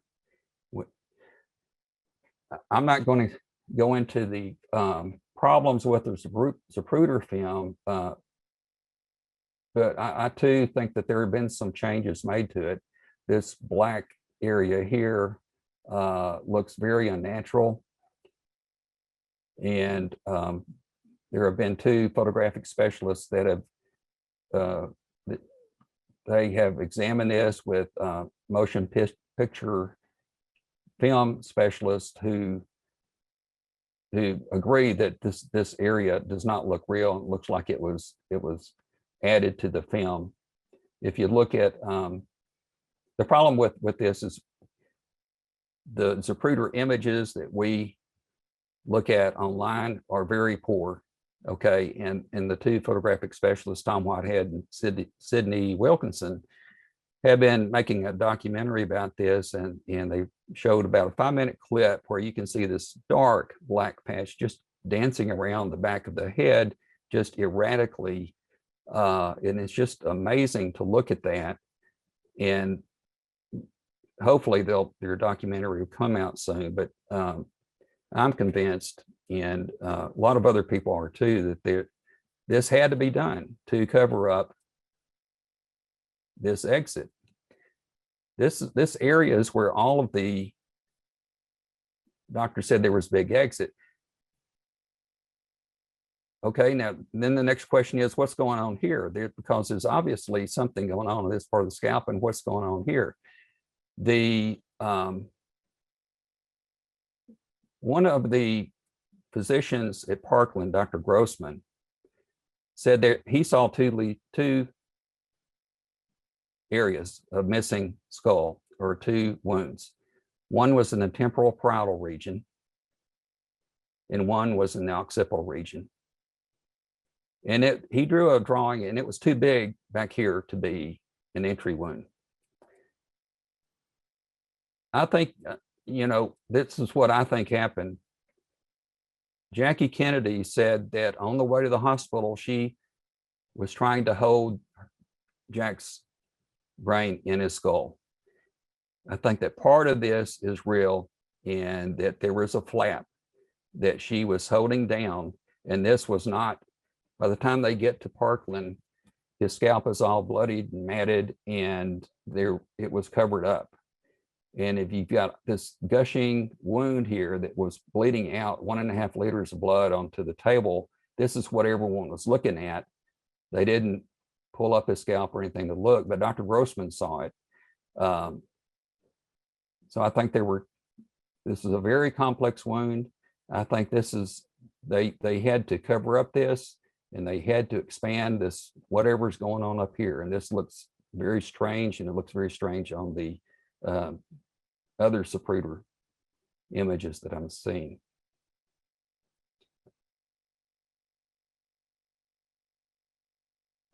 I want to have time for questions, but I will briefly mention that a lot of people are trying to get the archives to digitize the original images, or the original film, or the original copied film, and we just haven't made any progress. But back in 2017, I was allowed to go back to the archives and view the autopsy photographs, which had been digitized for the ARRB, and they let me look at the HSCA film again. At that time also, they let me look at this photographs made from some film that was exposed. There was a photographer named Reby for the Navy, and he took some images with Ektachrome film. It was confiscated by the FBI and exposed to light. Well, they were able to retrieve some of the film, and they digitized it, and I was able to look at those images too. So when I looked at those images, the photographer was just to the right, the head of the table. This whole area appeared smudged to me, and it was just not distinct. I didn't see all that other stuff going on where the scalp was laid out, and you could see just open brain up here. all I could see was just this smudgy area. Two of the images were a complete whiteout. They were supposed to be, I think, at the top of the head. Okay, so lastly, I want to talk about these are my conclusions, but I don't know which one is correct. If there were two shots, then the first shot hit in the right lower occipital region and exited here. And it would have had to shave off a fragment which went on up to the forehead. And the entry 2 was this entry here in the right frontal region.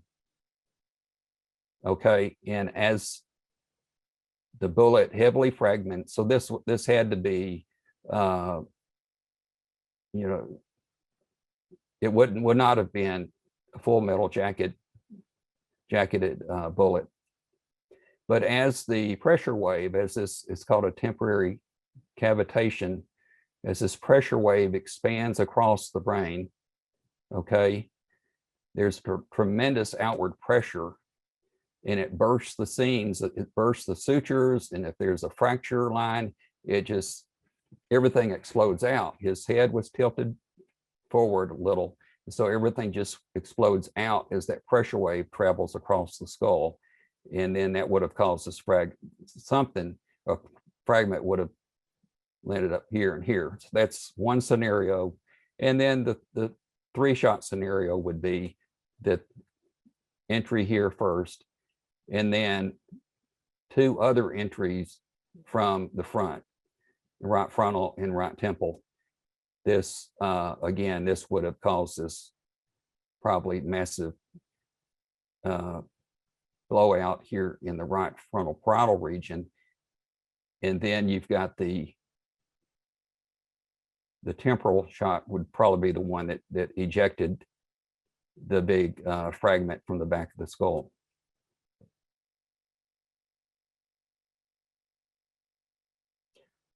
I hope I haven't worn you out, but I'm ready for some questions. Okay. Why don't you yeah, there you go, Mike. There we go. Thank you, Mike. An absolutely fascinating and insightful presentation. So let's get going. We've got a number of questions here, and we'll start right near the top.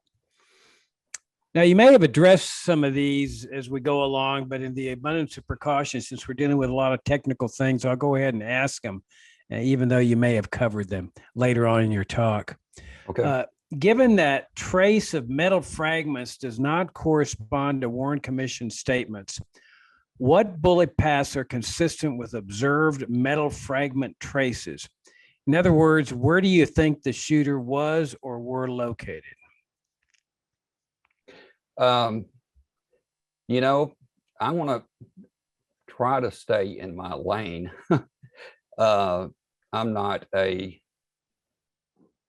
ballistics expert or the person to talk to. There are several people that are more expert at this than I am. Brian Edwards is really good at this, and he has a video up, I think at Project JFK, that he talks about that. I think certainly the knoll, grassy knoll, somewhere along that picket fence, probably.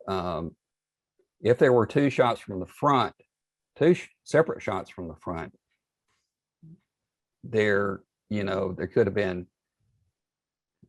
one shooter closer to the rail line and one closer down toward the pergola.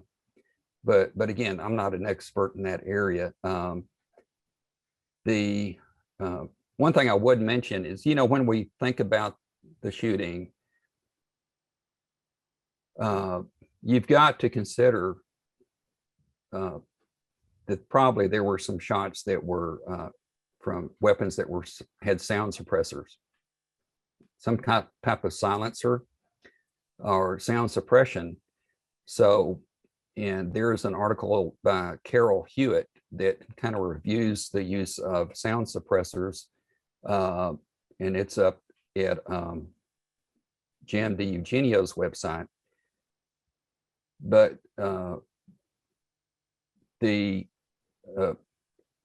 what I think Brian Edwards has mentioned is what makes sense is if you had a sniper team, the more exposed shooters might be using a silenced or suppressed weapon, and then they would have the whole shooter from the school book depository could have just been a diversion. I mean, just trying to get everyone's attention up there. That's where Oswald's at, but you know, the fatal shots and all that did not come from up there, that's for sure. But anyway, I'm not an expert in that area, but that's just that's just some thoughts on that. Okay. Were there any reenactments by science to recreate the head wound on an actual skull with a brain? There have been for the magic bullet, and all failed. Well, they had some ballistic studies. I can't remember if it was the Warren Commission or the House Select Committee, but yeah, there were reenactments with, and it blew out the face. It blew huge blowout in the face, around the eye and cheek. So there are images of that. I can't remember if I just can't remember if it's Warren Commission or House Select Committee. Okay.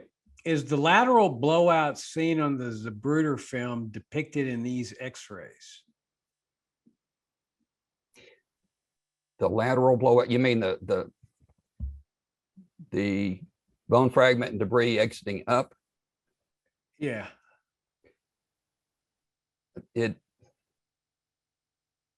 I'm not sure I understand the question, but I think what he's saying is that the big blowout frame in the Zapruder film. Yeah. Okay. I think that it did occur at I think there was a blowout in the frontal parietal region, certainly. I don't think it was just occipital. I think there was both, and and they're probably all have a lot of disagreement on this, but Jackie Kennedy had this flap. She was trying to keep the president's brains in, she said. And I think it was, she was covering this. When they get him in the ER, he had this profuse bleeding from the back of the skull. The cerebellum was falling out, part of the cerebellum. So it was clearly an occipital wound.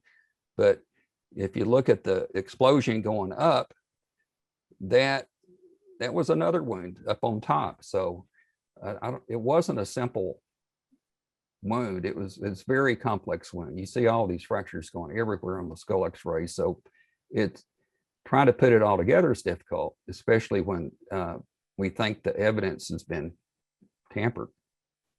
Right. Is the presence of air significant? I've read that this could be from a bullet pushing air ahead of it as it passes through tissue. I mean, the presence of air on the x-ray? I have no idea. On the x-ray, there's just air there because it was all open. Yeah, there was just open. So the air just was in there, and just from all the missing tissue. That I think that's, hopefully that'll answer that. Okay. Would a hard-nosed bullet have fragmented and left a snow trail in the head, or was it more likely a soft-nosed bullet? From everything I've read, it's more likely a soft-nosed bullet. It could have been like a 22 sniper bullet. There's a particular kind of 22 bullet that is much higher velocity, and it impacts a lot more energy. And it was available at that time.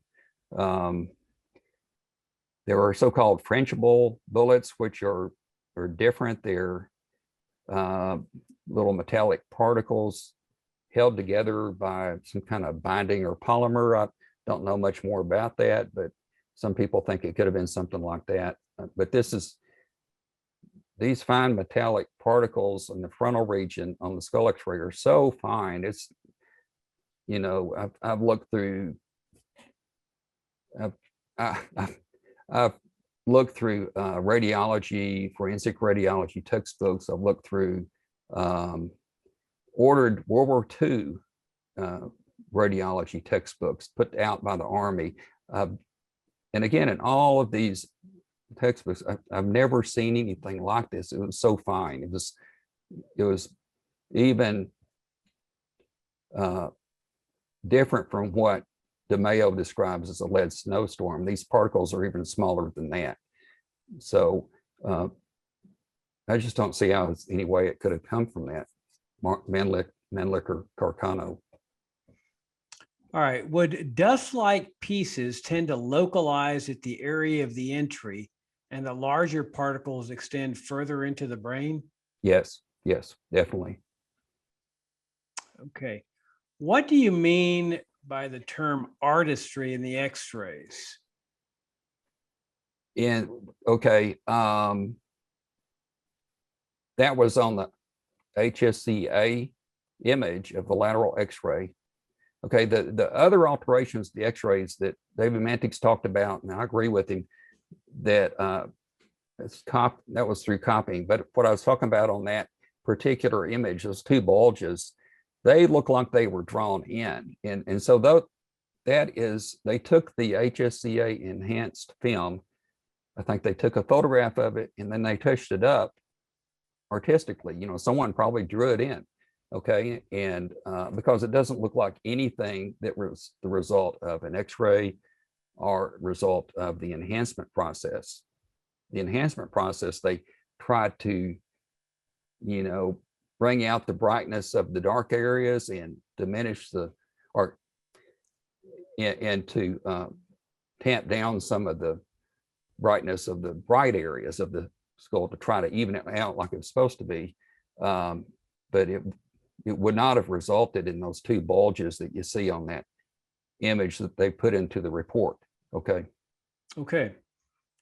Next question. Is the entry wound visible from the frontal x-ray?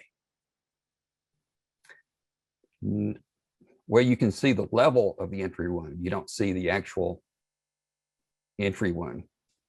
That trail on that frontal x-ray real high, there was that horizontal line of fragments. Okay, that was the level that it appears to have entered, but you don't see, you know, I think there was, you know, again, we're looking at an area that somehow I think was altered or manipulated when they made that V incision.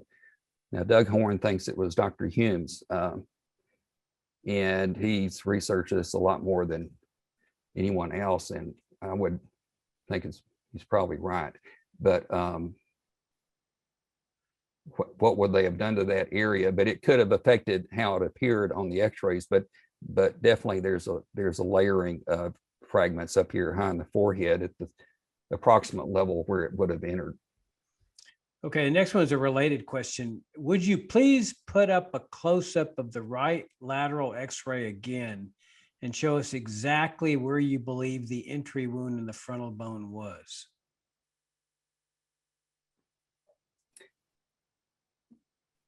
Let me go back to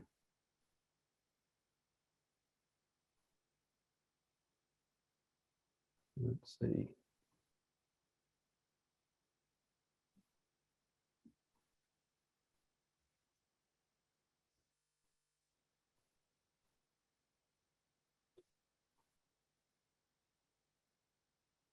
This is that area we were just talking about. The approximate level where the hole would have been.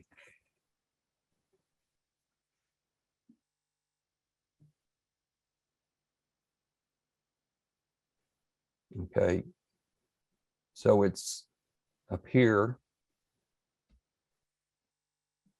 in this region. Okay, so okay, if you were to, you can't tell from this.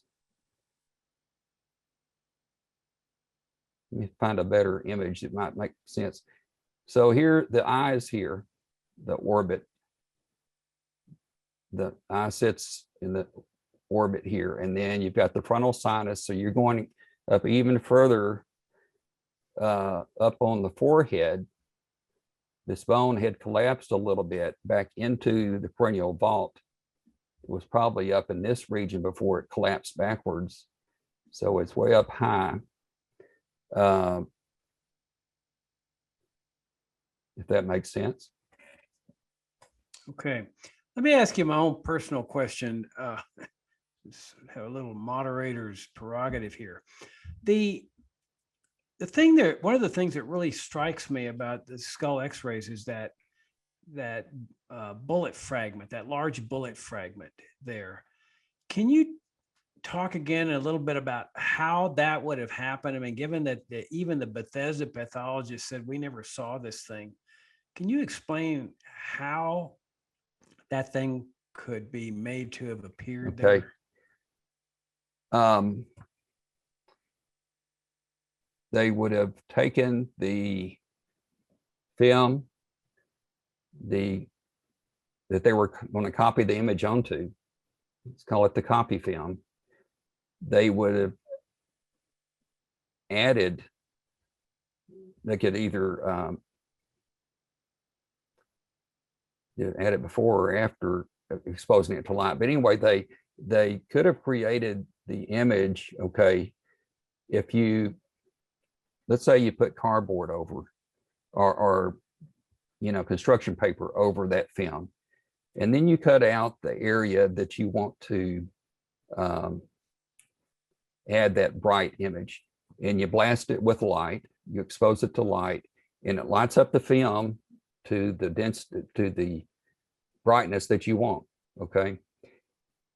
Then you place the, you know, you've got to have it located exactly where you want it on the, you've got to know exactly where you want to put that before you put the original film next to it.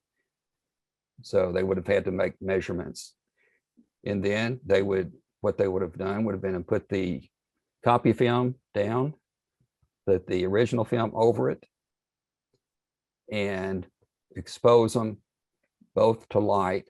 The light and passes through the original film, then it passes into the copy film, and you get an image that includes the original X-ray plus that extra white dot there, that 6.5 millimeter object. So it would have taken a little bit of time, but it would have been, yeah, it wouldn't have, they just would have had to take careful measurements. Can I mention something? Dr. Mantic may cover this. He and I both think that Dr. Ebersol may have been sort of roped into participating in that. Ebersol, during his testimony, I think it was House Select Committee, he said that shortly after they were talking about the lines he drew on the X-ray, he said he was called over to the White House by a physician there to take some measurements on the X-rays, the original X-rays, to make some measurements that they were going to use to prepare a bust of the president. Well, you can look at these X-ray images. You say, how in the world can you do that? I mean, the skull was just deformed. It was collapsed. So it makes no sense whatsoever. Then there's this, it's in his House Select Committee testimony. He says, then he had this call within the next week, a call with the physician at the White House, that he gave them some kind of measurements over some numbers over the phone, but he used cryptic language. He says, these are the following alterations to Aunt Margaret's hymn. Okay. He used some, you know, it was, what was that all about? I mean, there would be no reason to speak like this. So this is very strange. And Dr. Mantic and I, and a lot of other people think that Ebersol may have been, you know, roped into helping them work on this. Okay, yeah, it's fascinating. All right, you sometimes refer to film or image. Yeah, Are okay. these the same thing, or is there a Well, the difference? film is what you hold. Yeah, the film is the X-ray film, what you hold. We don't even use X-ray film anymore, hardly, at least in the US, everything's digital. But the image, I use the term image because I'm talking about these images that were placed into the House Select Committee report. They took images of the film and there are differences. They don't look just like the X-ray film looks like at the archives. Okay.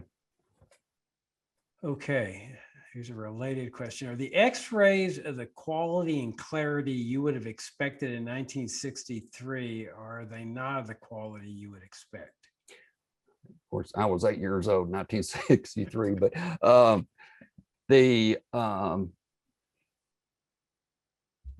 not to be facetious there, they're not that bad. You know, they said they were horrible. They're not that bad, you know, especially that AP. But again, I think that the images that everyone's used to looking at are the images placed in the House Select Committee report, and they look terrible. And they've been blurred. They've brightened the back half and they've darkened the front half even more than the difference was there before.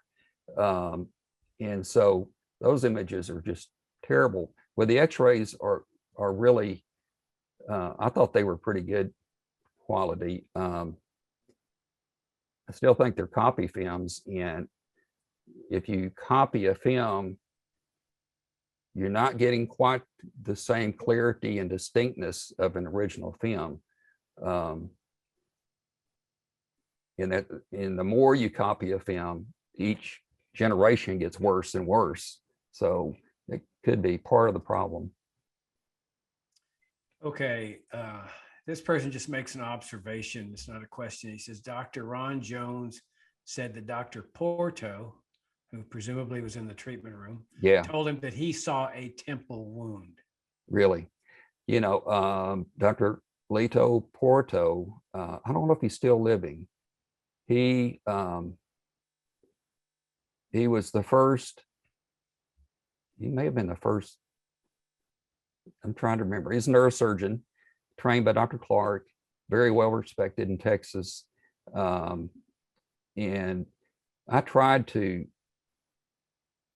contact him 2 or 3 years ago to find out how to email him. I never was able to reach him, but that's interesting. Okay, this question is it normal practice for X-rays to be darkened and lightened?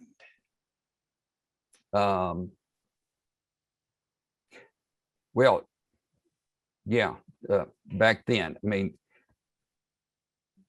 you can, if another thing I didn't even cover, which maybe I should just briefly mention, is that Reed, one of the X-ray techs, said he had 2 films in the film cassette, and that way if one came out too bright, and then he could make the adjustments with the second one. Okay, so he would process one film at a time. Now we don't know what happened with, I don't know if maybe someone knows what happened with that extra film, but when you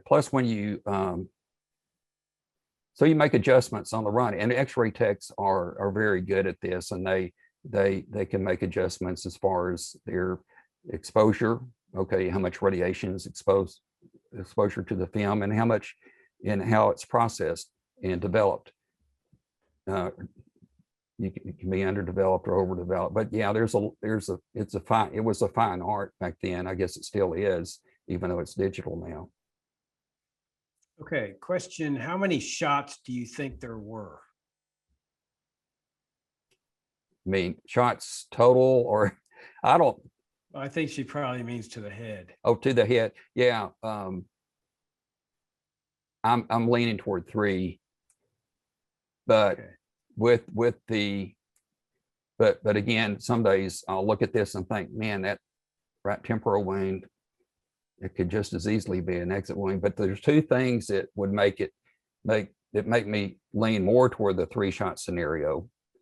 Would be what Jim Jenkins said about bullet wipe, that would suggest that that temporal wound was an entry wound. You see that, you can see that on entry wounds.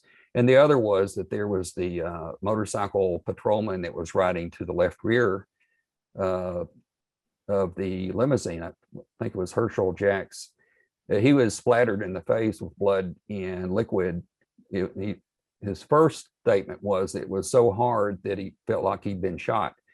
And that would imply an exit at the back of President Kennedy's skull, that the gush of fluid following the bullet would be what hit him. So those two things would tend to support the 3-shot scenario.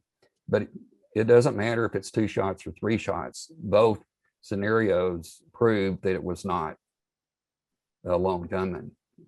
It proves that there was a planned attack. It was a conspiracy. Okay. Do any of these x-rays have JFK's name on the film? No, they have his, I think they just have the patient ID number. Yeah. Okay. And do the x-rays match the photographs?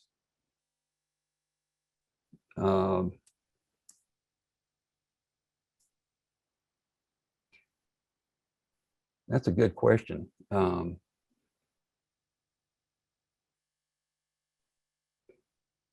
I don't think they match completely, but that's a very good question. You know, think if Humes or someone manipulated the wounds, removing bullet evidence, and if they remove skull bone, then they would not match any other, the x-rays would not match any photographs or film. I would mention one other thing that Jim Jenkins told me, that when he looked at that wound, it was like there was a section in the parietal occipital area, section more anterior parietal, and it was like an incision or a connection between the two. And it made me think, well, that's what they did. They just, maybe that's what Humes probably did, was extend the wound more anterior and create this huge defect that they measured at what, 14 centimeters from front to back. So probably I would say that, you know, the x-rays would not completely match, but the problem is we don't have good x-rays of his head from the autopsy. We don't have any, I'm sorry, we don't have good photographs of the president's head from the autopsy.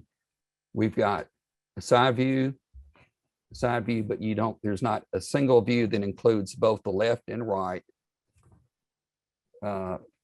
back sides of the head. You see the right rear, then over to the left rear, it's so fuzzy, it's just, it looks like it was blurred out, okay?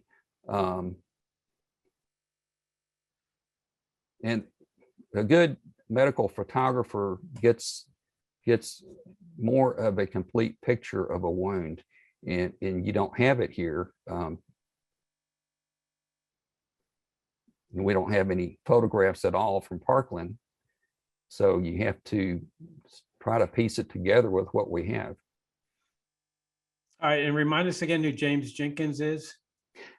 James, he is the corpsman who assisted Dr. Humes at the head of the table during the autopsy at Bethesda. He was a corpsman, very nice man. He went on after he left the Navy, he got his degree, he ended up head of the medical laboratory at University of South Alabama in Mobile, and became a cytology expert, you know, cytology is an expanding field in bone marrow studies and blood cancers, things like that. Okay. Not sure what he means by everyone, but he says, what does everyone think about moving the wound up by 4 inches in a review of the autopsy years later? Any concerns about accuracy? Yeah, boy, that it still boggles the mind to think that they got away with that. I mean, well, that raised a lot of questions.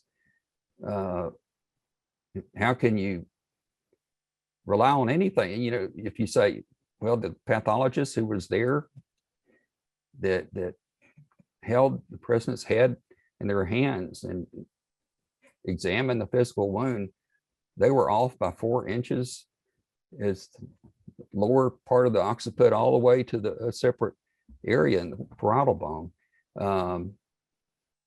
It's like I said, that's all you need to know, that the evidence is really, really messed up, and that they were not incompetent at all. These were not incompetent pathologists. I think they were given an order and they had to follow it. I was in the Navy as a doctor, and you know, you're a physician, but when it comes down to it, you follow orders just like everyone else, and that overrules everything else in certain times. And I think they were just ordered. They had to avoid any discussion of any wound here. But I absolutely think they were right about the entry location. I mean, I don't have any reason to doubt it based on what we see on the x-rays here, that the fracture pattern at the lower part of the back of the skull points, the 2 fractures converged to where they said there was an entry location. So I think they were able to be honest about that part. Okay. How does one add artificial densities? Do they place something on the copy? Yeah, that's what we're talking about, adding that by light exposure to the copy film. So once the film's processed and developed, you can't change it, but you can change the image on the copy film. You can add densities, bright densities, or you could subtract. And it depends on how much light you expose to the copy film as you're during the copy process. Okay, this is a follow-up to the question about locating where you thought the entry wound was. Is the entry site high in the right forehead consistent with the fragment trail? Do they connect? I think they do. I think it all points to this point on the right forehead that where I saw a little gap in the bone, and that part of the frontal bone had fallen back just into the cranial vault, maybe a centimeter, but I think it converges toward that point. Okay, this is a real long, somewhat complex question, multifaceted. Let me just read the whole thing and then you can give a short answer if you like. In your opinion, what would account for the fragmented condition of the skull? Would a hollow point bullet through the right temporal bone blowing out a hole in the right occipital area have caused it, in combination with a shot above the right eye, a bullet entry low in the occipital bone? One of the Bethesda technicians mentioned the instability of the skull bones, whereas no Parkland personnel did. More likely was the damage caused by an amateurish pre-autopsy craniotomy by Humes. It looks like he used a hammer. Yeah, a lot of people speculated that he did use something like that. Let me think. The 2 long radial fractures on the side, the lateral view, that I think are actually on the left side of the skull, they look perfectly consistent with an entry in occiput. you can't see really much of a fracture pattern on in the forehead on the lateral side of frontal temporal, because it's so dark and there's so much air inside the skull in that area. Except I was able to see the intersecting fractures there. Could he have, removed some skull? I mean, if you're looking at 2 or 3 bullet wounds to a skull, you've got a complex interlocking fractures just all over the skull. And they said, and so all it could have been that he had to do would have been make an incision and pull and remove fragments. No, we have no idea what they could have done, but the way that this whole area was expanded to the front,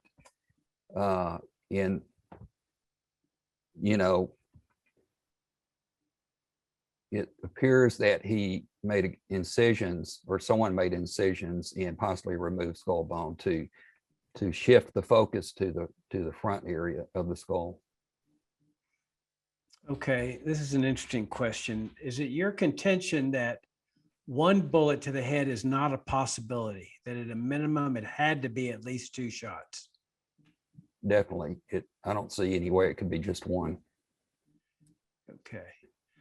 If bullet number 3 hit the inside chrome frame, does that mean that bullet number 3 had to come from a parallel line instead of rear above?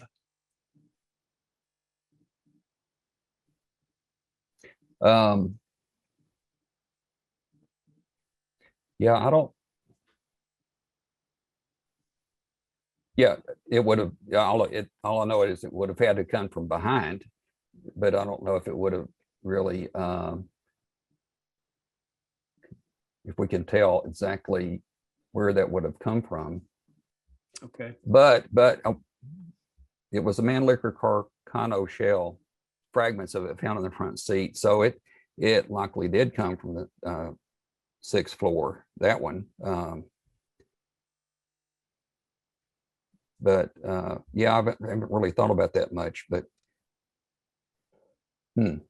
Okay, here's a commenter that says, just makes a comment that the skull shootings were at the Army's Edgewood Arsenal and were done on empty skulls for the Warren Commission. Okay. And then that's from Doug Horn, actually. So okay, great. He would know. Yeah.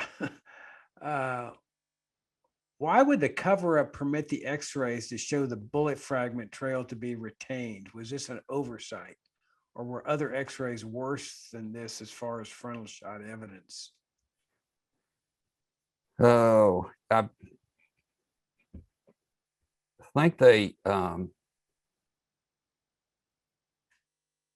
think there were 2 obliques, and the obliques would have, you're coming in at an angle, and it would have put those together with an AP and lateral.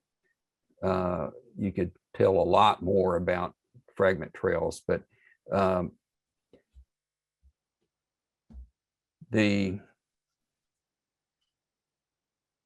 don't know if, I think they're copy films. They could have just been sloppy and not done a good enough job in trying to obscure evidence, and they thought they covered all their bases. But if this had happened in Russia, there wouldn't have been any x-rays. Okay, there wouldn't have been any photographs.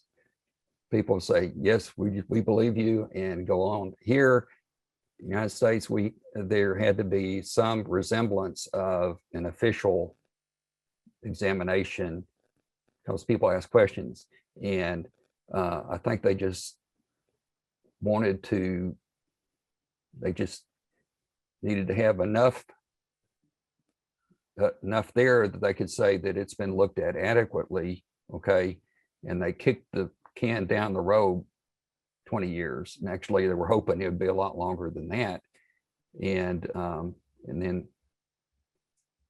the public and Congress decided, hey, we can't wait 50 years. And we found out a lot more than I think they thought we would find out. Okay, Douglas Horn makes another comment. He says, Dr. Grossman's parietal exit was not an open hole, but rather a hinged flap of bone with scalp still on it in the right parietal region. This is what he told the ARRB, and it explains how Dino Brugioni, the CIA photography officer, could see a vertical head explosion in the Zapruder film on November 23rd, 63. That's just a comment. Okay. Yeah, I'd like to review that. See, you know, if when I look at that line on the X-ray to the, well, that's very, that's a very interesting comment. See, this is my problem. I've come into this, I looked at the X-rays before I knew anything about the whole situation and all of the testimonies. So my weakness is all the testimonies of the various doctors. See, when I look at the X-ray and I see that line that corresponds to the white gap on the Zapruder, on the X-ray, there's missing skull anterior to that. If I'm looking at the image while I'm talking here. If the missing skull anterior to that is the result of pre-autopsy manipulation by Humes, and that changes the way I would look at this. I'll need to think about that. I really, but again, when you look at the Zapruder, I think that's real. This ejection of brain matter and skull bone. Okay, I think it's that expanding pressure wave across the skull, and it bursts. It bursts at where there's a pre-existent fracture, or it bursts at the sutures, and the skull was already weakened by this occipital wound with fracture lines extending up. And that's where the pressure expanded out. So I think there was a wound up here, and I still think that Jackie Kennedy was, that's what she was covering up at the top of the head. But I have no question at all about what the Parkland doctors saw. Clearly, they saw one big open wound at the back of the skull, cerebellum falling out, and that totally separate area of the brain from what we see on the Zapruder. And this is the area that's blacked out. I still think there, yeah. And again, I don't pretend to have all the answers. I'm just trying to, still trying to put it all together, but the bottom line is one shot could not have done all this. And whether it was 2 or 3, doesn't matter from the standpoint of the official version of the wounds. Okay, one final question, then we'll wrap it up. I think she just wants clarification, or he. Do you think the first shot was the entry wound to the throat? Let me think. Yeah, I don't know when the entry wound to the throat happened. And again, I haven't looked, I wasn't allowed to look at any evidence at the archives related to the throat wound. I would say this though, I agree with others who state that this wound in the back, there's no way it is associated with this wound in the throat. It's too low. It's like T4, T3, well below the nape of the neck where the Warren Commission tried to place it. And there's a physician here in Little Rock that was a close friend of Malcolm Perry. Okay, Malcolm Perry was the vascular surgeon, actually was a surgery resident at the time. I think resident or junior faculty, he made the incision for the tracheotomy. He got the closest look at that throat wound, and he said it was entry wound. This physician here, retired orthopedic physician I know, he was a good friend with Malcolm Perry in the Air Force, and remained a good friend of his over decades. He said Malcolm Perry called him within a few months, and Assassination said, "I've been hounded and hounded." The government, and I think the Secret Service, and it's Elmer Moore is who it was, hounded him into changing his story, and he was threatened. And the doctor here told me that he was threatened that they were going to take him to Canada and take him out of his residency. And I don't know what they told him, but he changed his story for the Warren Commission, but he told his friend here, Austin Grimes, that it was an entry wound. He never had any doubt about it. I don't think it was connected at all with this wound in the upper back. Anyway, that's I just wanted to pass on that story from one of Malcolm Perry's friends. Okay, and Doug Horn's got a comment just to clarify that the neck wound had to come first while JFK was behind the highway sign, Okay. The freeway sign. That's when he had his arms up like this, and then later the headshots come in. Okay. Dr. Chesser, this has been absolutely fascinating. I can't thank you enough.